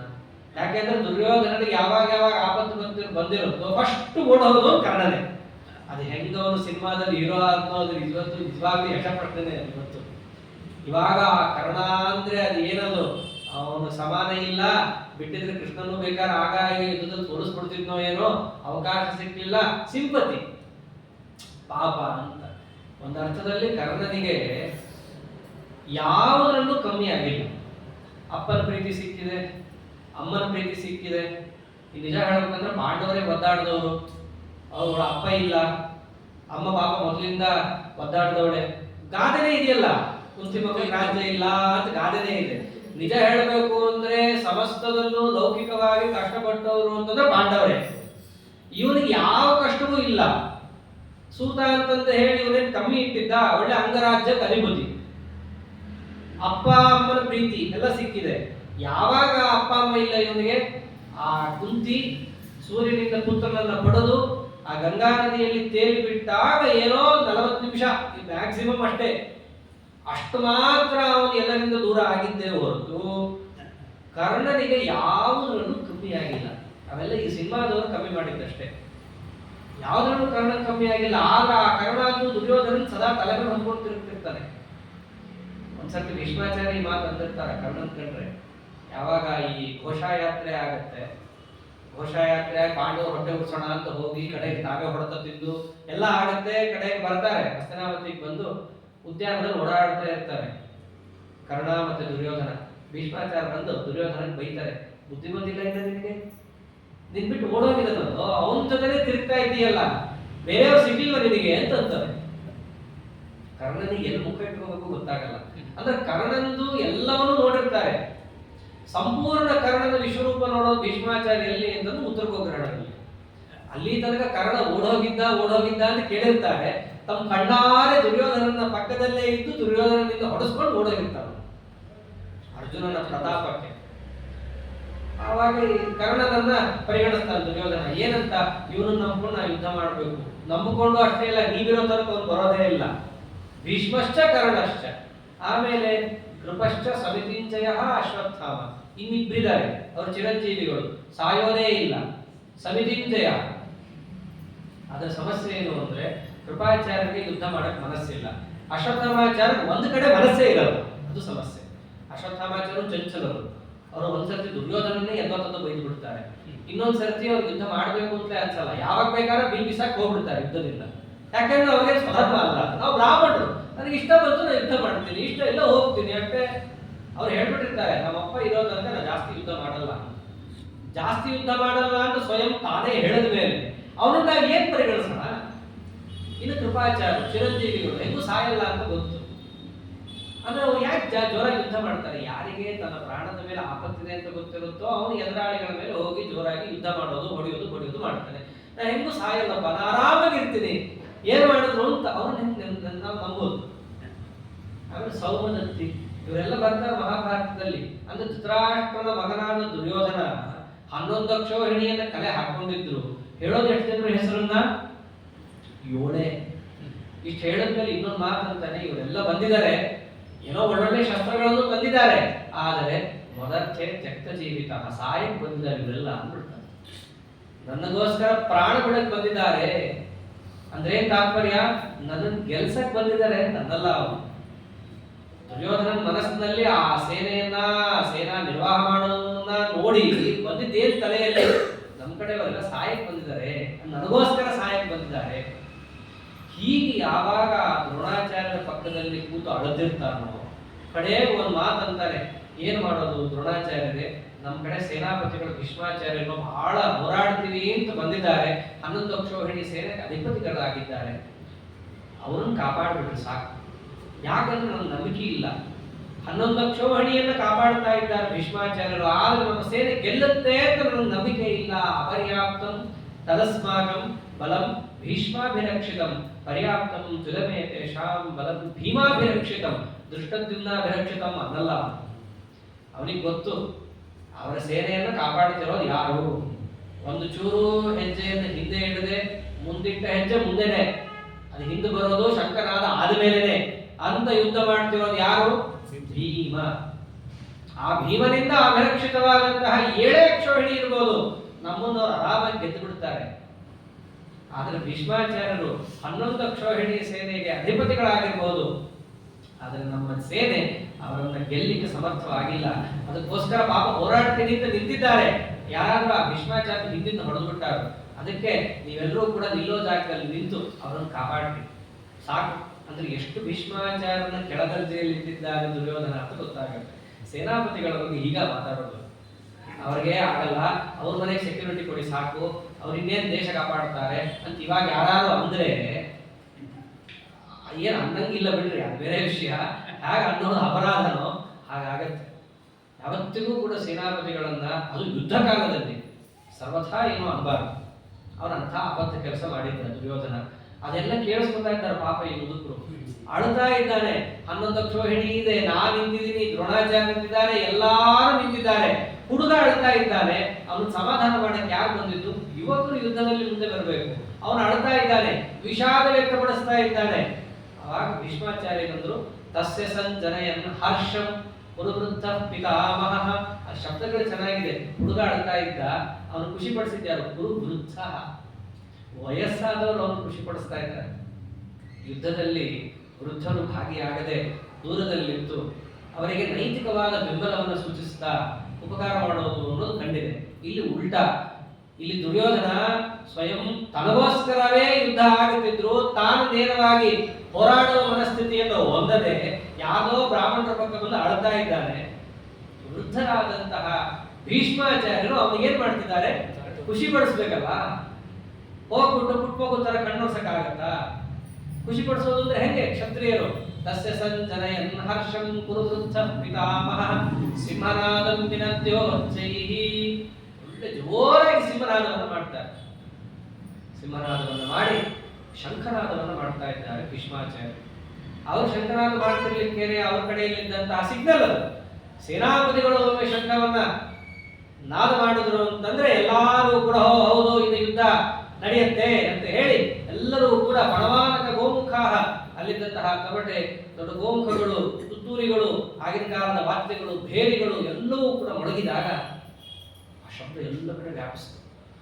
ಅವ್ರ ಕಡೆ ಯಾವಾಗ ಶಂಖನಾದ ಆಯ್ತು, ಇದಿಷ್ಟು ಏನು ಮಾಮಕಾಹ ನಮ್ಮವ್ರು ಏನ್ ಮಾಡಿದ್ರು ಅಂತ ಕೇಳಿದ್ದು ಕೂತ. ನಿಮ್ಮವ್ರು ಏನ್ ಮಾಡಿದ್ರು ನೋಡಿ, ಇದನ್ನ ಮಾಡಿದ್ರು. ನಿನ್ನ ಮಗ ಅತ್ತ, ಅವನ ಹತ್ತಿದ್ದು ದ್ರೋಣಾಚಾರ್ಯದ ಮುಂದೆ. ಅದು ಕೂಡ ಈ ಕಾಲದ ನಂತರ ಇನ್ಫೀರಿಯಾರಿಟಿ ಕಾಂಪ್ಲೆಕ್ಸ್. ಎಷ್ಟಂದ್ರೂ ನನ್ನ ಕಮ್ಮಿನೇ ಅಂತ ಹೇಳ್ಕೊಳ್ಳುವಂತ ದುಸ್ಥಿತಿ, ಮಾನಸಿಕ ವ್ಯಾಧಿ. ಅದಕ್ಕೆ ಗುರಿಯಾಗಿದ್ದಾರೆ ನಿನ್ನ ಮಗ. ಅದಕ್ಕೆ ಭೀಷ್ಮಾಚಾರ್ಯರನ್ನ ನೇರವಾಗಿ ಎದುರುಗೊಳ್ಳದೆ ದ್ರೋಣಾಚಾರ್ಯರ ಮುಂದೆ ಅಸಂಬದ್ಧ ಪ್ರಲಾಪ ಮಾಡಿದ್ದಕ್ಕೆ ಹೇಗಾದರೂ ಮಾಡಿ ದುರ್ಯೋಧನ ಒಂಚೂರು ಖುಷಿಯಾಗಲಿ ಅಂತ ಹೇಳಿ ಶಂಕನಾದ ಮಾಡಿದ್ದಾರೆ ಭೀಷ್ಮಾಚಾರ್ಯರು. ಎಲ್ಲಾ ಸೇನೆಯೂ ಕೂಡ ತಾವು ತಮಗೆ ಯೋಗ್ಯವಾದಂತಹ ಏನು ಶಂಖವೋ ಮುಂತಾದವುಗಳು ಇರ್ತಾವೋ ಅದನ್ನು ಅವರು ನಾದವನ್ನು ಮಾಡಿದ್ದಾರೆ. ಹೀಗಿಲ್ಲಿ ಆಗದಿದ್ದರೆ ಅತ್ತ ಕಡೆ ಏನಾಯ್ತು ಗೊತ್ತೇನು? ಪಾಂಡವರ ಕಡೆ ಅಲ್ಲಿದ್ದದ್ದು ಯಾರು? ಅಲ್ಲಿ ಪಾಂಡವರ ಬಗ್ಗೆ ಹೇಳಬೇಕಲ್ಲ. ಸಂಜಯನಿಗೆ ಗೊತ್ತು ಅಲ್ಲಿ ಪಾಂಡವರಲ್ಲ ಇರೋದು, ಪಾಂಡವರ ಮುಂದಾಳುವಾಗಿರೋದು ಕೃಷ್ಣ ಪರಮಾತ್ಮ. ಅದಕ್ಕೆ ಯಾವ ಶಬ್ದ ಆಡ್ತಾನೆ ಅಲ್ಲಿ ನೀನು ಗಮನಿಸ್ಬೇಕು ಧೃತರಾಷ್ಟ್ರ. ಇಡೀ ಪಾಂಡವರ ಸೇನೆಯಲ್ಲಿ ಎಲ್ಲರ ಕಣ್ಣಿಗೂ ಕೂಡ ಛಕಾಯಿಸ್ತಾ ಇರುವಂತಹದ್ದು ಯಾವುದು ಗೊತ್ತೇನೋ? ತತಶ್ವೇತೈರ್ಹಯೈರ್ಯುಕ್ತೆ ಮಹದಸ್ಯಂದನೆ ಸ್ಥಿತೌ. ಮೊದಲು ಆ ರಥವನ್ನು ವರ್ಣನೆ ಮಾಡ್ತಾರೆ ಸಂಜಯ. ಎಷ್ಟೋ ರಥಗಳಿರ್ತಾವೆ ಯುದ್ಧದಲ್ಲಿ, ಆದ್ರೆ ಒಂದು ರಥ ಇದೆ, ದೊಡ್ಡ ರಥ. ಎಲ್ಲಿ ನಿಂತು ನೋಡಿದ್ರು ಆ ರಥ ಕಾಣಿಸ್ಬೇಕಂತ ರಥ. 4 ಬಿಳಿ ಕುದುರೆ ಇದೆ. ಅಲ್ಲಿ ಯಾರಿದ್ದಾರೆ ಗೊತ್ತೇನೋ? ಮಾಧವ ಪಾಂಡವಶ್ಚೈವ. ನೀ ಕೇಳಿದ್ದು ಪಾಂಡವಾಶ್ಚೈವ ಅಂತ, ಮಾಮಕ ಪಾಂಡವಾಶ್ಚೈವ ಅಂತ ಕೇಳಿದಿ. ಪಾಂಡವರಷ್ಟೇ ಇರಲ್ವೋ? ಪಾಂಡವರು ಯಾವತ್ತೂ ಮಾಧವನ್ ಬಿಟ್ಟಿಲ್ಲ. ಇದನ್ನು ತಿಳಿಸ್ತಾ ಇದ್ದಾನೆ ಅವನು. ಬರೀ ಪಾಂಡವರ ಬಗ್ಗೆ ಕೇಳಿದಿ, ಪಾಂಡವರ ಪಕ್ಷದಲ್ಲಿ ಯಾರಿದ್ದಾನೆ? ಮಾಧವ, ಸಾಕ್ಷಾತ್ ಮಾಧವ ಇದ್ದಾನೆ. ಅದಕ್ಕೆ ಅವ್ರ ಹೆಸರು ಮೊದಲು ಹೇಳ್ತಾರೆ, ಮಾಧವ ಇದ್ದಾನೆ. ಪಾಂಡವನಾದಂತಹ ಮಾಧವನ ಪಕ್ಕದಲ್ಲಿರೋ ಪಾಂಡವ ಯಾರು? ಪಾರ್ಥ, ಸಾಕ್ಷಾತ್ ಧನಂಜಯ ಅವನಿದ್ದಾನೆ. ಯಾವಾಗ ಅಲ್ಲಿಂದ ಶಂಕನಾದ ಆಯಿತೋ ಅನಂತರದಲ್ಲಿ ಕೃಷ್ಣ ಪರಮಾತ್ಮ ತಾನು ಶಂಕನಾದ ಮಾಡ್ತಾನೆ. ಯದ್ಯಪಿ ಅಲ್ಲಿದ್ದಂತಹ ರೀತಿ ರಿವಾಜ ನಿಯಮಗಳ ಅನುಸಾರವಾಗಿ ಯಾರು ಮಾಡಬೇಕಿತ್ತು? ಅಲ್ಲಿ ಭೀಷ್ಮಾಚಾರ್ಯ ಇದ್ರೆ ಇಲ್ಲಿ ದೃಷ್ಟದ್ಯುಮ್ನ ಮಾಡಬೇಕಿತ್ತು. ಮಾಡಿದ್ಯಾರು? ಯುದ್ಧನೇ ಮಾಡದ, ಒಂದು ಸರ್ತಿನೂ ಶಸ್ತ್ರನೇ ಎತ್ತಲ್ಲ ಅಂತ ಹೇಳಿದ. ಆರ್ಡರ್ ಪ್ರಕಾರ ನೋಡೋದು ಸಾರಥಿ, ಅವನು ಮಾಡ್ತಾ ಇದ್ದ. ಅವನು ಸಾರಥಿ ಏನ್ರಿ, ಸಾರಥಿ ಆಗೋಲ್ಲ ಅವನು. ಆಚಾರ ಅಂತಾರೆ ಪ್ರಭುಣೇದಂ ನರ್ತತೆ ಯದೂತ ಮುಖೇನ, ಸುಮ್ಮನೆ ಹೆಸರಿಗೆ ಸಾರಥಿ ಅಷ್ಟೇ, ಎಲ್ಲ ಯುದ್ಧ ಮಾಡ್ತಿದ್ದು ಅವನೇ. ಈ ಮಾತು ಸ್ವಯಂ ಅವನೇ ಅಂತಾನೆ, ನಿಮಿತ್ತ ಮಾತ್ರಂ ಭವಸೌಮ್ಯ ಸಾಧಿ. ನೀನ್ ಸುಮ್ಮನೆ ಹೆಸರಿಗಪ್ಪ ಅರ್ಜುನ, ಯುದ್ಧ ಎಲ್ಲ ನಾ ಮಾಡೋನು. ಯಾಕೆ ಸಂಜಯ್ ಅವೆಲ್ಲ ಗೊತ್ತು, ಯಾಕೆ ನೋಡಿದ್ದಾನಲ್ಲ ಅವೆಲ್ಲ. 10 ದಿನದ ಯುದ್ಧದಲ್ಲಿ ಎಲ್ಲಾ ನೋಡಿದ್ದಾನೆ. ಅಲ್ಲೆಲ್ಲ ಯುದ್ಧ ಯಾರು ಮಾಡಿದ್ದು? ಕೃಷ್ಣ ಪರಮಾತ್ಮನೇ. ಸುಮ್ಮನೆ ಅರ್ಜುನ ಬಿಟ್ಟ, ಭೀಮ ಬಿಟ್ಟ, ಇವನು ಹೊಡೆದ, ಅವನು ಹೊಡೆದ, ಇದ್ಯಾವುದೂ ಅಲ್ಲ. ಎಲ್ಲ ಯುದ್ಧ ಯಾರು ಮಾಡಿದ್ದು ಅಂತಂದ್ರೆ ಸಾಕ್ಷಾತ್ ಕೃಷ್ಣ ಪರಮಾತ್ಮನೇ. ಅದೆಲ್ಲ ಸಂಜಯನಿಗೆ ಆ ದಿವ್ಯದೃಷ್ಟಿ ಇದ್ದಿದ್ದರಿಂದ ನನ್ನವ್ರು ಏನು ಮಾಡಿದ್ರು ಅಂತ ಹೇಳಾದ್ಮೇಲೆ ಪಾಂಡವಿನ ಮಕ್ಕಳು ಏನು ಮಾಡಿದ್ರು ಅಂತ ಹೇಳೋದಕ್ಕೂ ಮುಂಚೆ ಪಾಂಡವ್ರ ಕಡೆ ಯಾರಿದ್ದಾರೆ ತಿಳ್ಕೋ. ಇಷ್ಟಿಟ್ಕೊಂಡ್ರು ನಮ್ಮವ್ರು ಏನ್ ಮಾಡಿದ್ರು ಅಂತ ಕೇಳ್ತೀಯ, ನಿಮ್ಮವರಿಗೆ ಪರಾಜಯನೇ, ಅದು ನಿಶ್ಚಿತ. ಧೃತರಾಷ್ಟ್ರನಿಗೆ ಗೊತ್ತಿರುತ್ತೆ ನನ್ನ ಮಕ್ಕಳು ಸಾಯ್ತಾರೆ ಅನ್ನೋದು ಅವ್ರಿಗೆ ಯಾವತ್ತಿಲ್ಲೋ ಗೊತ್ತಿರುತ್ತೆ. ಆದ್ರೂ ಒಳಗಿಂದ ಏನೋ ಒಂದು ಆಸೆ. ಏನಾಯ್ತು? 11 ಇದೆಯಲ್ಲ ಅಕ್ಷೋಹಿಣಿ, ಆ ನಂಬರ್ ಮೇಲೆ ಏನೋ ಒಂದು ವಿಚಿತ್ರ ವ್ಯಾಮೋಹ. ಮಾಧವ ಅವ್ರ ಕಡೆ ಇದ್ದವನು ಮಾಧವ. ಆಮೇಲೆ ಪಾರ್ಥ ಮೊದಲು ಶಂಖನಾದ ಮಾಡಿದವನು ಯಾರು ಈ ಕಡೆ ಅಂದ್ರೆ ಪಾಂಚಜನ್ಯಂ ಹೃಷಿಕೇಶ ದೇವದತ್ತಂ ಧನಂಜಯ. ನಾವು ಭಗವದ್ಗೀತೆಯನ್ನು ಬಹಳ ಚೆನ್ನಾಗಿ ಗಮನಿಸ್ಬೇಕಿಲ್ಲ. ದುರ್ಯೋಧನನಿಗೆ ಖುಷಿಯಾಗಲಿ ಅಂತ ಹೇಳಿ ಶಂಖನಾದ ಮಾಡಿದವರು ಯಾರು? ಭೀಷ್ಮಾಚಾರ್ಯರು. ಆ ಖುಷಿ ಆಗೋದಕ್ಕೆ ಅನ್ನೋ ಅಂಶ ಬಹಳ ಮುಖ್ಯ. ಯಾಕೆಂದ್ರೆ ಮುಂದೆ ಅರ್ಜುನ ಇಟ್ಕೋತಾನೆ ಅದನ್ನ. ಯಾವಾಗ ಕೃಷ್ಣ ಪರಮಾತ್ಮ ಆ ರಥದಲ್ಲಿ ಕೂತು ಪಾಂಚಜನ್ಯವನ್ನ ಊದಿದ್ದಾನೋ ಅವನ ನಂತರದಲ್ಲಿ ಅವನ ಹಿಂದೆ ಯಾರಿದ್ದಾನೆ? ಅರ್ಜುನ. ತಾನು ಪಾಂಚಜನ್ಯವನ್ನ ಕೃಷ್ಣ ಊದಿದ ಅಂತ ತಿಳ್ಕೊಂಡು ದೇವದತ್ತ ಶಂಖ, ಆ ನಿವಾತ ಕವಚರನ್ನ ಕೊಂದ ಮೇಲೆ ಇಂದ್ರದೇವರು ಅವನಿಗೆ ಕೊಟ್ಟ ಶಂಖ, ಇದನ್ನಿಟ್ಕೋ, ಇದನ್ನಿಟ್ಕೊಂಡು ನೀನು ಊದಿದ್ರೆ ಸಾಕು, ಎದುರಿಗಿದ್ದವ್ರು ಕಿವಿ ಹೊಡೆದು ಹೋಗುತ್ತೆ.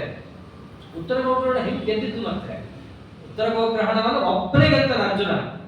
ಮಾಡಿದ್ದೇನಲ್ಲಿ ಆ ಗಾಂಡೀವನ ನಾರನ್ನ ಎಳೆದು ಬಿಟ್ಟಿದ್ದಷ್ಟೇ, ಬಾಣ ಅಲ್ಲ, ನಾರನ್ನ ಎಳೆದು ಬಿಟ್ಟಿದ್ದು. ಆ ಶಬ್ದಕ್ಕೆ ಸೇನೆಯ ಕಿವಿ ತೂತಾಗೋಗುತ್ತೆ. ಆ ಗಾಂಡೀವನ ವೈಭವ ಅದಷ್ಟಕ್ಕೆ ಸಾಲದ್ದು ಅಂತ ಹೇಳದೆ ದೇವದತ್ತವನ್ನು ಬೇರೆ ಓದ್ತಾರೆ. ಅವರ ಹೊಟ್ಟೆಗಳು ಎಲ್ಲಾ ಕರಳು ಕಿವಿಚ್ಕೊಂಡು ಹೊರಟೋಗುತ್ತೆ ಆ ಶಬ್ದಕ್ಕೆ. ಇದನ್ನ ಕೌರವರ ಸೇನೆನೇ ಹೇಳುತ್ತೆ. ಎಲ್ಲಾ ಯುದ್ಧವನ್ನೇ ಗೆಲ್ತಾನೆ ಅರ್ಜುನ ಉತ್ತರ ಗೋಗ್ರಹಣದಲ್ಲಿ. ಗೆದ್ದು ವಾಪಸ್ ಹೋಗ್ತಿರ್ತಾನೆ. ಎಲ್ಲ ಸಂಮೋಹನಾಸ್ತ್ರವನ್ನು ಬಿಟ್ಟು ಅವ್ರ ತಲೆ ಮೇಲಿರುವಂತಹ ಎಲ್ಲ ಮುತ್ತು ಮಾಣಿಕೆಗಳನ್ನು ಎತ್ಕೊಂಬಾರ್ದು ಉತ್ತರ ಕುಮಾರ್ ಅಂತ ಹೇಳಿ 3 ಜನರನ್ನು ಮುಟ್ಟಬೇಡ, ಭೀಷ್ಮಾಚಾರ್ಯ ಮುಟ್ಟಬೇಡ, ದ್ರೋಣಾಚಾರ್ಯ ಮಲಗಿದಾರಷ್ಟೇ. ಅವ್ರಿಗೆಲ್ಲ ಚೆನ್ನಾಗಿ ಗೊತ್ತಿದೆ, ಪ್ರಾಜ್ಞಾಸ್ತ್ರ ಎಲ್ಲ ಗೊತ್ತಿದೆ, ಅದು ಮಲಗಿರ್ತಾರೆ. ಅವ್ರನ್ನು ಮುಟ್ಟಬೇಡ, ದೊಡ್ಡವರು ಮುಟ್ಟಬೇಡ. ಅದು ಬಿಟ್ಟು ಉಳಿದವ್ರು ಯಾರ್ಯಾರಿದ್ದಾರೆ ಅಯೋಗ್ಯರು ಎಲ್ಲದನ್ನೂ ಎತ್ಕೊಂಬ ಅಂತ ಹೇಳಿರ್ತಾರೆ. ಎತ್ಕೊಂಡ್ ಬರ್ತಾನೆ. ಎತ್ಕೊಂಡ್ಬಂದು ಹೋದ್ಮೇಲೆ ಎಚ್ಚರ ಆಗುತ್ತೆ ದುರ್ಯೋಧನಿಗೆ. ಓಡೋಗ್ತಿದ್ದಾನೆ, ಹೊಡಿರಿ ಹೊಡಿರಿ ಅಂತ ಕೂಗ್ತಾನೆ. ಅರ್ಜುನ ಮತ್ತೆ ಕೇಳಿಸುತ್ತದು. ಮತ್ತೆ ತಿರ್ಕೊಂಡಾನೆ, ಹೋಗುತ್ತಿದ್ದು ವಾಪಸ್ ತಿರ್ಕೊಂಡ್ ಬರ್ತಾನೆ ಅರ್ಜುನ. ತಿರ್ಕೊಂಡ್ಬಂದು ಮತ್ತೆ ಏನ್ ಮಾಡ್ತಾನೆ ಅಂತಂದ್ರೆ ಆ ಸೇನೆ ನಿಂತಿರುತ್ತೆ, ಸೇನೆ ಮಧ್ಯ ದುರ್ಯೋಧನ. ಅರ್ಜುನ ಎದುರಿಗೆ ಬರ್ತಿರ್ಬೇಕಾದ್ರೆ ಆ ಯಾವುದು ಧನುಸ್ಸಿನ ಅಲಂಕಾರವನ್ನ ಮಾಡ್ತಾ ಮಾಡ್ತಾ ಬಂದ್ರೆ ಸೈನಿಕರು ಕೈ ಮುಗಿದು ಬಿಡ್ತಾರೆ. ಅರ್ಜುನ ಬಿಟ್ಬಿಡಪ್ಪ ನನ್ನ, ಇವನು ಹುಚ್ಚ ದುರ್ಯೋಧನ, ಬುದ್ಧಿ ಇಲ್ಲ, ಕರೀತಿದ್ದಾನೆ, ನಿನ್ನ ಕಾಲು ನಾವು ಬೇಡ್ಕೊತಾ ಇದ್ದೀವಿ ಎಂದು ಸೈನಿಕರು ಕಾಲಿಗೆ ಬಿಟ್ಬಿಡ್ತಾರೆ. ವೈಭವ ಅರ್ಜುನಂದು ಆ ಗಾಂಧೀವ ಸಾಮಾನ್ಯ ಅಲ್ಲ. ಅದರ ಬಿಲ್ಲಿನ ವೈಭವ ಅಂದ್ರೆ ಬಾಣವನ್ನೇ ಬಿಡಬೇಕಾಗಿಲ್ಲ, ಅವನ ಟಂಕಾರವನ್ನು ಮಾಡಿದ್ರೆ ಸಾಕು, ಎದುರಿಗಿದ್ದವ್ರಿಗೆ ಆ ಹೊಟ್ಟೆಯಲ್ಲಿ ತಲೆಯಲ್ಲಿ ರಕ್ತ, ಹೊಟ್ಟೆಯಲ್ಲಿ ಕರಳು ಕಿವುಚ್ಕೊಂಡು ಹೋಗ್ಬಿಡ್ಬೇಕು. ಇಲ್ಲೇ ದೇವದತ್ತ ವೈಭವನೇ ವೈಭವ. ಅದಕ್ಕೆ ಆ ಶಂಖವನ್ನು ಹೆಸರಿಸ್ತಾ ಇದ್ದಾರೆ ಇಲ್ಲಿ. ಸುಮ್ಮನೆ ಭೀಷ್ಮಾಚಾರ್ಯ ಶಂಖದ ಹೆಸರು ಹೇಳಲೇ ಇಲ್ಲ, ಶಂಖ ಓದಿದ್ರು ಅಷ್ಟೇ. ಅಲ್ಲಿ ಇವರೆಲ್ಲ ಶಂಖವನ್ನು ಹೇಳ್ತಾ ಬರ್ತಾರೆ. ಯಾಕೆ? ನಿತ್ಯ ಸ್ಮರಣೆ ಮಾಡಿಕೊಳ್ಳಿ ಅಂತ. ಪಾಂಚಜನ್ಯದಂದು ಸ್ಮರಣೆ ಮಾಡಲೇಬೇಕು. ಅದರಂತೆ ದೇವದತ್ತಂ ಧನಂಜಯ ಅವನ ಆನಂತರದಲ್ಲಿ ಶಂಖನಾದವನ್ನು ಮಾಡಿದ. ಆನಂತರದಲ್ಲಿ ಮಾಡಿದ್ಯಾರು? ಪೌಂಡ್ರಂ ದದ್ಮೌ ಮಹಾಶಂಖಂ ಭೀಮಕರ್ಮ ಮೃಗೋದರ. ಇದು ಸ್ವಲ್ಪ ಉದ್ದ ಇತ್ತು. ಭೀಷ್ಮಾಚಾರ್ಯರ ಭೀಮಸೇನ ದೇವರ ಶಂಖ ಹೇಗಿತ್ತು ಅಂತಂದ್ರೆ ಪೌಂಡ್ರ, ಅದರ ನಾಮ ಇತ್ತು. ಪುಂಡ್ರ ಅಂತ ನಾಮ, ಪೌಂಡ್ರ ಅಂತಂದ್ರೆ ನಾಮವುಳ್ಳಂತಹ ಶಂಖ, ಬಹಳ ದೊಡ್ಡದು. ಮಹಾಶಂಖಂ, ಇವರಿಬ್ಬರು ಮಹಾಶಂಖ ಆಗಲಿಲ್ಲ, ಇವ್ರದ್ದು ಇರೋ ಸೈಜ್ ಇತ್ತು. ಅದು ಭೀಮಸೇನ ದೇವರ ಸೈಜಿಗೆ ಆಗೋ ಶಂಖ. ಅದು ಹೇಗೆ ಅಂತಂದ್ರೆ ಆ ಶಂಖವನ್ನು ಇಟ್ಟರೆ ಸಾಕು, ಬರೋ ಗಾಳಿಗೇನೆ ನಾದ ಬರಬೇಕು, ಅಂಥ ದೊಡ್ಡ ಶಂಖ ಭೀಮಸೇನನ ಶಂಖ.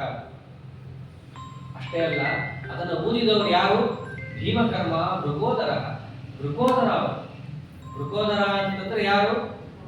ಸುಮ್ಮನೆ ಈ ತೋಳದಂತೆ ಹೊಟ್ಟೆ ಇರೋರನ್ನು ಮೃಗೋದರ ಅಂತ ಅಂದಿಲ್ಲ. 10 ಗುಣಗಳಿದ್ದವರನ್ನು ಮೃಗೋದರ ಅಂತ ಕರೆದಿತ್ತು. ಭಕ್ತಿ, ಜ್ಞಾನಂ, ಸವೈರಾಗ್ಯಂ, ಪ್ರಜ್ಞಾ, ಮೇಧ, ಧೃತಸ್ಥಿತಿ, ಯೋಗೋ ಪ್ರಾಣೋ ಬಲಂಚೈವ ಮೃಗೋದರ ಇತ್ತೀರಿತರ. ಒಳ್ಳೆ ಮಲ್ಲರು ಹೊಟ್ಟೆಯನ್ನು ಸಣ್ಣ ಇಟ್ಕೊಂಡಿರ್ತಾರೆ. ದೇಹ ಬೆಳೆದಿದ್ರು ಹೊಟ್ಟೆ ಮಾತ್ರ ಇರುವಷ್ಟೇ ಇರುತ್ತೆ. ಯಾರು ಮಲ್ಲರಲ್ವೋ ಅವ್ರಿಗೆ ಯಾವುದು ಬೆಳೆದಿರಲ್ಲೋ ಹೊಟ್ಟೆ ಮಾತ್ರ ಬೆಳೆದಿರುತ್ತೆ. ಇದು ನಿಯಮ. ಭೀಮಸೇನದರು ಮಹಾಮಲ್ಲರು. ಕೀಚಕನನ್ನು ಕೂಡ ಊಹಾತೀತವಾಗಿ ಕೊಂದಂತಹ ಮಹಾಭಾವ. ಊಹೆನೇ ಮಾಡಕ್ ಸಾಧ್ಯ ಇಲ್ಲ. ಯಾರನ್ನು ಕೊಲ್ಲೋದಕ್ಕೆ ಸಾಧ್ಯ ಇಲ್ಲ ಅಂತ ಕೊಂದಾಕಿತ್ತು. ಅವನ ತಲೆಯನ್ನು ತಂದು ಗುದದ್ವಾರದಲ್ಲಿ ಸಿಕ್ಕಿಸಿ ಒಂದು ಮಾಂಸದ ಮುದ್ದೆ ಮಾಡಿ ಅವನ ಕೀಚಕ ಅಂತ ಯಾರಿಗೂ ಗೊತ್ತಾಗಬಾರ್ದು. ನೋಡಿದವರು ಆಶ್ಚರ್ಯ ಪಟ್ಟು ಬಿಡಬೇಕು. ಹಾಗೆ ಕೊಂದಂತಹ ಮಹಾಮಲ್ಲರು. ದುರ್ಯೋಧನ ಅಂದ್ಬಿಟ್ಟಿರ್ತಾನೆ, ಹೀಗೆ ಕೀಚಕರನ್ನ ಕೊಲ್ಲೋದು ಅಂತಂದ್ರೆ ಒಬ್ನೇ. ಅದೇ ಅವನಿಗೆ ಸಿಕ್ಕಂತಹ ಕ್ಲೂ. ದುರ್ಯೋಧನ ಅಲ್ಲೇ ಇರ್ತಾರೆ ಅಂತ ಆಗ ಅವರ ದಕ್ಷಿಣವನ್ನು ಹೊರಸ್ಕೊಂಡ್ ಬಂದಿದ್ದು. ಮ್ಯಾಥಮೆಟಿಕ್ಸ್ ಸಹಿತ ಸರಿಯಾಗಿ ಬರಲ್ಲ ಅಂತ ಗೊತ್ತಾಗಿದ್ದಲ್ಲ. ಅದು ಭೀಮಸೇನ ಅವನ ವೈಭವ. ಹಾಗೆ ಭೀಮಸೇನನ ಶಂಖ ಪೌಂಡ್ರ, ಒಂದು ಒಳ್ಳೆ ನಾಮ. ಆಗಿದ್ದು ಒಳ್ಳೆ ವೈಷ್ಣವ ದೀಕ್ಷೆ ಅವತ್ತು. ಆಮೇಲೆ ಅನಂತ ವಿಜಯಂ ರಾಜ ಕುಂತಿ ಪುತ್ರೋ ಯುಧಿಷ್ಠಿರ. ಇಲ್ಲಿ ಆಮೇಲೆ ಯುಧಿಷ್ಠಿರ ಶಂಖನಾದ ಮಾಡ್ತಾ ಇರೋದು.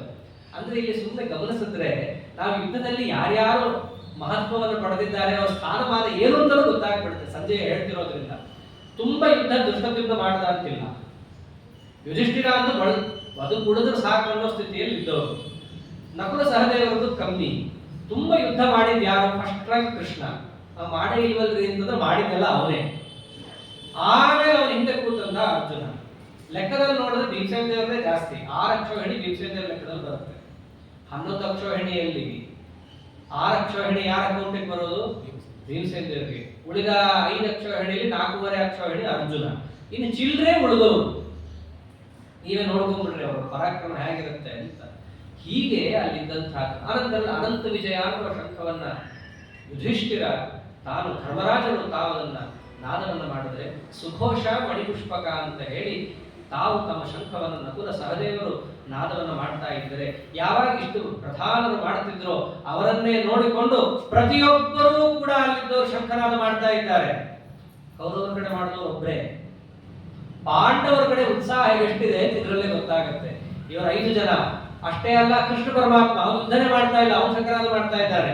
ಅದರ ಜೊತೆಗೆ ಕಾಶಿಯಷ್ಟೇ ಪರಮೇಶ್ವಾಸ ಎಲ್ಲರೂ ಕೂಡ ಅಷ್ಟೇ. ಕಡೆಗೆ ಆ ಶಂಕರಾದ ಮಾಡಿದ್ದು ಸೌಭದ್ರೋ ದ್ರೌಪದಿ ಅಷ್ಟ. ಕಡೆಗೆ ಶಂಕರಾದ ಮಾಡಿದ್ದು ಸೌಭದ್ರಶ್ಚ ಮಹಾಬಾಹು.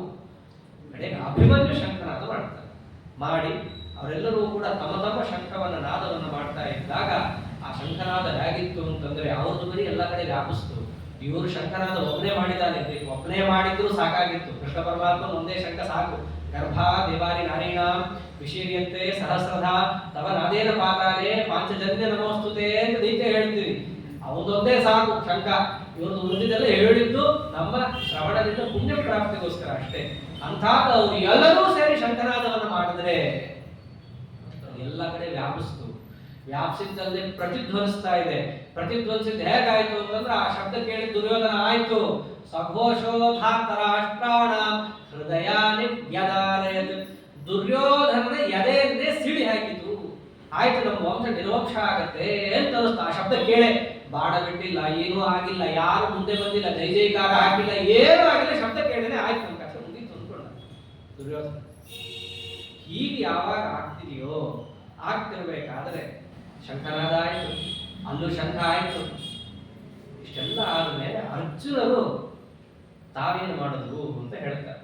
ಇವಾಗ ಅಥೌ ವ್ಯವಸ್ಥಿತಾನ್ ದೃಷ್ಟ್ವಾ ಧಾರ್ತರಾಷ್ಟ್ರಾನ್ ಕಪಿಧ್ವಜಃ ಪ್ರವೃತ್ತೆ ಶಸ್ತ್ರ ಸಂಪಾತೆ ಧನನುದ್ಯಮ್ಯ ಪಾಂಡವಃ ಋಷಿಕೇಶಂ ತದಾ ವಾಕ್ಯಂ ಇದಮಾಹ ಮಹೀಪತೆ. ಮಹೀಪತೆ, ನೀನು ಭೂಮಿಗೆ ಒಡೆಯ ಅಂತ ಕೂತಿದ್ದೀಯ. ವೀರಭೋಗ್ಯ ವಸುಂಧರ ಅಂತಿರೋದು. ವೀರರೆಲ್ಲ ಅಲ್ಲಿ ಕೂತಿದ್ದಾರೆ, ನೀ ಕಣ್ ಕಳ್ಕೊಂಡು ಇಲ್ಲಿ ಕೂತಿದ್ದೀಯ. ಆಮೇಲೆ ಏನಾಯ್ತು ಹೇಳ್ತೀನಿ ಕೇಳು. ಆಮೇಲೆ ಏನಾಯ್ತು ಕೇಳು. ಶಂಖ ಊದಿದ ಮೇಲೆ ಬಾಣ ಬಿಡ್ತಾರೆ ಅನ್ಕೊಂಡಿದ್ದೀಯಾ? ಇಲ್ಲ, ಒಂದು ವಿಚಿತ್ರ ನಡೀತಲ್ಲಿ. ಮಹಾಭಾರತ ಯುದ್ಧದಲ್ಲಿ ಬರೀ ವಿಚಿತ್ರ ನಡೆದಿರೋದು. ಶಂಖನಾದಕ್ಕೂ ಮುಂಚೆ ಧರ್ಮರಾಜನ ವೈಚಿತ್ರ್ಯ, ಶಂಖನಾದ ಆದಮೇಲೆ ಅರ್ಜುನನ ವೈಚಿತ್ರ್ಯ. ಶಂಕನಾದಕ್ಕೂ ಮುಂಚೆ ಧರ್ಮರಾಜರು ಕವಚ ಕುಂಡಲ ಎಲ್ಲ ಬಿಚ್ಚಿ ಶಸ್ತ್ರಗಳನ್ನು ಕೆಳಗಿಟ್ಟು ಸೀದಾ ಕೌರವರ ಕಡೆ ಓಡೋಗ್ಬಿಡ್ತಾರೆ ನಮಸ್ಕಾರ ಮಾಡಕ್ಕೆ. ಮಹಾಧರ್ಮಿಷ್ಠರು ಭೀಷ್ಮಾಚಾರ್ಯ ದ್ರೋಣಾಚಾರ್ಯ ನಮಸ್ಕಾರ ಮಾಡದೆ ಹೆಂಗೆ ಯುದ್ಧ ಶುರು ಮಾಡೋದು, ಗುರುಗಳ ಅನುಗ್ರಹ ಇಲ್ಲದೆ ಹೆಂಗೆ ಶುರು ಮಾಡೋದು. ಧರ್ಮರಾಜ ಅಂದ್ರೆ ಏನ್ರಿ, ಧರ್ಮ ಮೂರ್ತಿ, ಸುಮ್ಮನೆ ತಗೊಂಡು ಹೋಗಿ ದೇವರು ರಾಜಸೂಯದಲ್ಲಿ ಮೇಲ್ ಮುಡ್ಸಲ್ಲ ಅಂತ ಮಹಾನುಭಾವ ಅಂತ ಹೋಗ್ಬಿಟ್ಟು ನಮಸ್ಕಾರ ಎಲ್ಲ ಮಾಡಿ. ದುರ್ಯೋಧನದ ಆಶ್ಚರ್ಯ, ಬರ್ತಿದ್ದಾನೆ ಹಿಡಿದು ಬಿಡೋಣ ಅಂತಂದ್ರೆ ಭೀಷ್ಮಾಚಾರ್ಯಲ್ಲಿ ಇದ್ದದ್ದು, ಬೇರೆ ಯಾರು ಅಲ್ಲ. ಅವ್ನು ಏನ್ ಮಾಡ್ತಾನೆ, ಮಾಡಿ ಸುಮ್ಮನಿರು ಅಂತಂದ್ರೆ ನಮಸ್ಕಾರ ಮಾಡಿ, ಅಜ್ಜ ಯುದ್ಧ ಮಾಡ್ತಾ ಇದ್ದೀವಿ, ಆಶೀರ್ವಾದ ಮಾಡ್ರಿ, ಯಶಸ್ವಿ ಭವ ವಿಜಯೀ ಭವ. ದುರ್ಯೋಧನ ಕಣ್ ಬಿಟ್ಕೊಂಡು ನೋಡ್ತಿದ್ದಾರೆ, ಇವ್ರು ನಮ್ಮ ಸೇನಾಪತಿಗಳು, ಅವ್ರಿಗೆ ವಿಜಯೀ ಭವ ಅಂತಿದ್ದಾರೆ, ಏನ್ ಮಾಡ್ತಿದ್ದಾರೆ ಇವರು ಅಂತ. ಅದು ಸಾಮಾನ್ಯವಾಗಿ ಧರ್ಮರಾಜ ನೋಡಿದ್ರೆ ಆನಂದ ಅವರಿಗೆ. ಅಷ್ಟೇ ಅಲ್ಲ, ಧರ್ಮರಾಜ ಮಹಾ ಪೊಲಿಟಿಕ್ಸ್ ಮಾಡ್ತಾನೆ. ನಿಮ್ಮನ್ನು ಕೊಲ್ಲೋದು ಹೇಗೆ, ನಿಮ್ಮನ್ನು ಕೊಲ್ಲಕ್ಕಾಗಲ್ಲ, ನೀವೇ ಉಪಾಯ ಹೇಳ್ರಿ, ನಿನಗೆ ಮುಂದೆ ಗೊತ್ತಾಗುತ್ತೆ ಬಿಡು ಅಂತ ಹೇಳಿ ಕಳಿಸ್ಬಿಡ್ತಾರೆ. ಹಾಗೆ ದ್ರೋಣರಿಗೆ, ಕೃಪಾಚಾರ್ಯರಿಗೆ ಎಲ್ಲರಿಗೂ ನಮಸ್ಕಾರ ಮಾಡಿ ಬರ್ತಾನೆ. ಇದು ದೊಡ್ಡ ಆಶ್ಚರ್ಯ. ಶಂಕನಾದಕ್ಕೆ ಮುಂಚೆ ಅದನ್ನು ಕೇಳಿರ್ತಾನೆ ಯಾರು, ಧೃತರಾಷ್ಟ್ರ. ಇವಾಗಂತಾನೆ ಸಂಜಯ, ಇನ್ನೊಂದು ವಿಚಿತ್ರ ಆಯ್ತು, ಇನ್ನೇನು ಬಾಣ ಬಿಟ್ಟು ಅನ್ಕೊಂಡಿದ್ದೀಯಾ ಧೃತರಾಷ್ಟ್ರ? ಇಲ್ಲ, ಅಥ ವ್ಯವಸ್ಥಿತ ದೃಷ್ಟ, ಇದಾದ್ಮೇಲೆ ಇನ್ನೊಂದು ವಿಚಿತ್ರ ಆಯ್ತು. ಕಪಿಧ್ವಜ, ಒಳ್ಳೆ ಧ್ವಜ ಹಾರಾಡ್ತಾ ಇದೆ ದೊಡ್ಡ ರಥದಲ್ಲಿ. ಹನುಮಂತ ದೇವರಾಗಲಿ ಒಳ್ಳೆ ತಮ್ಮ ನಾದವನ್ನ ಮಾಡ್ತಾ ಇದ್ದಾರೆ. ಹಂಗ ಆಗ್ತಿರ್ಬೇಕಾದ್ರೆ ಏನ್ ಮಾಡ್ದ, ಪ್ರವೃತ್ತೆ ಶಸ್ತ್ರ ಸಂಪಾದೆ. ಶಂಖನಾದ ಆಯ್ತು, ಇನ್ನು ಬಾಣ ಬೀಳ್ಬೇಕು, ಇನ್ನ ಬಿದ್ದಿಲ್ಲ, ಇನ್ನೇನು ಬೀಳುತ್ತೆ ಅನ್ನೋ ಸ್ಥಿತಿಯಲ್ಲಿದ್ದಾಗ ಧನುಸ್ಸು ಎತ್ಕೊಂಡ ಕೈಯಲ್ಲಿ ಕೃಷ್ಣನ ಹತ್ರ ಹೋದ. ಹೃಷಿಕೇಶ, ಆ ಶಬ್ದ ಬಹಳ ಚೆನ್ನಾಗಿದೆ, ಹೃಷಿಕೇಶ. ಎಲ್ಲಾ ಇಂದ್ರಿಯಗಳಿಗೂ ನಿಯಾಮಕ ಅವನೇ. ಈ ಕಥೆ ಆಗಬೇಕಂದ್ರೆ ಕೃಷ್ಣನ ಮನಸ್ಸಲ್ಲಿದೆ. ಅರ್ಜುನನ ಇಂದ್ರಿಯಗಳಿಗೆ ತಾನೇ ಪ್ರೇರಣೆ ಮಾಡಿ ಅವನ ಬಾಯಿಂದ ಈ ಶಬ್ದ ಆಡಿಸ್ತಾನೆ. ಕಾರಣ ಇಷ್ಟಿದೆ ತತ್ವ ರಹಸ್ಯ. ಧರ್ಮರಾಜನಿಗೆ ಎಳ್ಳಷ್ಟು ಸಂದೇಹ ಇರಲಿಲ್ಲ ಯುದ್ಧ ಮಾಡಬೇಕು ಬೇಡವು ಅಂತ ಹೇಳಿ. ಯಾಕಂದ್ರೆ ಭೀಮಸೇನ ದೇವರೇ ವನಪರ್ವದಲ್ಲಿ ಚೆನ್ನಾಗಿ ಬೈದು ಇವತ್ತೇ ಯುದ್ಧಕ್ಕೆ ಹೋಗೋಣ ಅಂತ ಕರೆದು ಬಿಡ್ತಾರೆ. 13 ತಿಂಗಳಾಗಿರುತ್ತೆ, 12 ತಿಂಗಳಾಗಿರುತ್ತೆ ವನವಾಸ ಆಗಿ. 12 ತಿಂಗಳಾಯ್ತು ಅಂದ್ರೆ 12 ವರ್ಷ ಆಯ್ತು ಅಂತ ಅರ್ಥ. ಅಣ್ಣ ಇನ್ನೊಂದು ತಿಂಗಳಿದೆ, ಎಲ್ಲರೂ ಮರೆ ಮಾಚ್ಕೊಂಡು ಕಳೆದು ಯುದ್ಧಕ್ಕೆ ಹೋಗೋಣ ಬಾ ಅಂತ ಕರೆದು ಬಿಟ್ಟಿರ್ತಾರೆ. ಆಗ ಭೀಮಸೇನ ದೇವರ ಒಂದು ವಿಶೇಷವಾದ ಉಪದೇಶ ಪ್ರಭಾವದಿಂದ ಧರ್ಮರಾಜನ ಮನಸ್ಸಿನಲ್ಲಿ ಕಿಂಚಿತ್ತೂ ಅಳಕಿರಲ್ಲ. ಆದ್ರೆ ಲೋಕದೃಷ್ಟ್ಯ ಹೇಗಾದ್ರೂ ಮಾಡಿ ಜನಕ್ಷಯ ಕಡಿಮೆ ಆಗುತ್ತೇನೋ ಅನ್ನೋ ಒಂದು ಸದ್ಭಾವನೆಯಿಂದ ರಾಜನಾದವರು ಪ್ರಜೆಗಳ ರಕ್ಷಣೆ ಮಾಡಬೇಕು ಅನ್ನೋ ಧರ್ಮ ಇರೋದ್ರಿಂದ ಯುದ್ಧಕ್ಕೆ ಹಿಂದೇಟಾಗ್ತಿರ್ತಾನೆ ಹೊರತು ಯುದ್ಧ ತಪ್ಪು ಅಂತ ಇರಲ್ಲ ಧರ್ಮರಾಜ. ಭೀಮಸೇನ ದೇವರಂತೂ ಸರಿನೇ ಸರಿ, ಅವ್ರು ಮೊದಲಿಂದಲೂ ಅದೇ ಫಾರ್ಮಲ್ಲೇ ಇದ್ದವರು, ಅವ್ರು ಹಾಗೆ ಇದ್ರು. ಅರ್ಜುನನ ಮನಸ್ಸಿನಲ್ಲಿ ಸ್ವಲ್ಪ ಇತ್ತು, ಮಾಡ್ಬೇಕಾ ಅಲ್ಲ ಭೀಷ್ಮಾಚಾರ್ಯ ಎದುರು ನಾವೆಲ್ಲ ಬಿಲ್ಲನ್ನು ಎತ್ತಬೇಕಾ. ಆ ಗೋಗ್ರಹಣದಲ್ಲಿ ಸಿಟ್ಟಿತ್ತು, ಅವಾಗಿನ ಮುಗಿದಿತ್ತು. ಆ ಸಿಟ್ಟಲ್ಲಿ ಯುದ್ಧ ಮಾಡ್ತಾ ಇದ್ದ. ಆದ್ರೆ ಇವಾಗ ಸಿಟ್ಟು ಹಿಡಿದು ಬಿಟ್ಟಿದೆ. ಉತ್ತರ ಗೋಗ್ರಹಣ ಆಗೋಗಿದೆ, ಒಂದ್ಸರ್ತಿ ಹೊಡೆದಿದ್ದಾಗಿದೆ. ದುರ್ಯೋಧನನ ಆ ತಲೆ ಮೇಲೆ ಕಟ್ಕೊಂಡಿದ್ದು ರುಮಾಲ್ ಸಹಿತ ಬಿಸಾಕಿ ದುರ್ಯೋಧನನ ಬೈದು, ಎಷ್ಟು ಬೈದು ಬಿಟ್ಟಿರ್ತಾನೆ ದುರ್ಯೋಧನನ ಅಂತಂದ್ರೆ, ಹೋಗು ಮನೆಗೆ ಊಟ ಮಾಡು, ಊಟ ಮಾಡ್ಬೇಕಾದ್ರೆ ಅರ್ಜುನನ ಕೈಯಿಂದ ಸೋತು ಬಂದೆ ಅಂತ ಹೇಳಿ ಎಲ್ರಿಗೂ ಹೇಳು, ಊಟ ಮಾಡು, ಊಟ ರುಚಿ ಹತ್ತುತ್ತಾ ನಿನಗೆ ಅಂತ ಎಲ್ಲ ಬೈದು ಬಿಟ್ಟಿದ್ದಾನೆ. ಅಂದ್ರೆ ಏನೇನು ಅನ್ನಬೇಕಿತ್ತೋ ಎಲ್ಲ ಅಂತ ಆಗೋಗಿದೆ. ಅಂದ್ರೆ ಒಳಗಿದ್ದೆಲ್ಲ ಹೊರಗೆ ಹಾಕ್ಬಿಟ್ಟಿದ್ದಾನೆ ಅರ್ಜುನ ಉತ್ತರ ಗೋಗ್ರಹಣದಲ್ಲೇನೆ. ಅವನು ಪರ್ಸನಲ್ ಆಗಿ ಭೀಷ್ಮಾಚಾರ್ಯರು ಮುಂತಾದ ಮೇಲೆ ಸಿಟ್ಟಿಲ್ಲ, ದುರ್ಯೋಧನ ಮೇಲೆ ಇದ್ದ ಸಿಟ್ಟನ್ನ ಹೊರಗೆ ಹಾಕೊಂಡ್ಬಿಟ್ಟಿದ್ದಾನೆ. ಯುದ್ಧ ಮಾಡ್ಬೇಕಾ ಅನ್ನೋದು ಇತ್ತು ಮನಸ್ಸಲ್ಲಿ.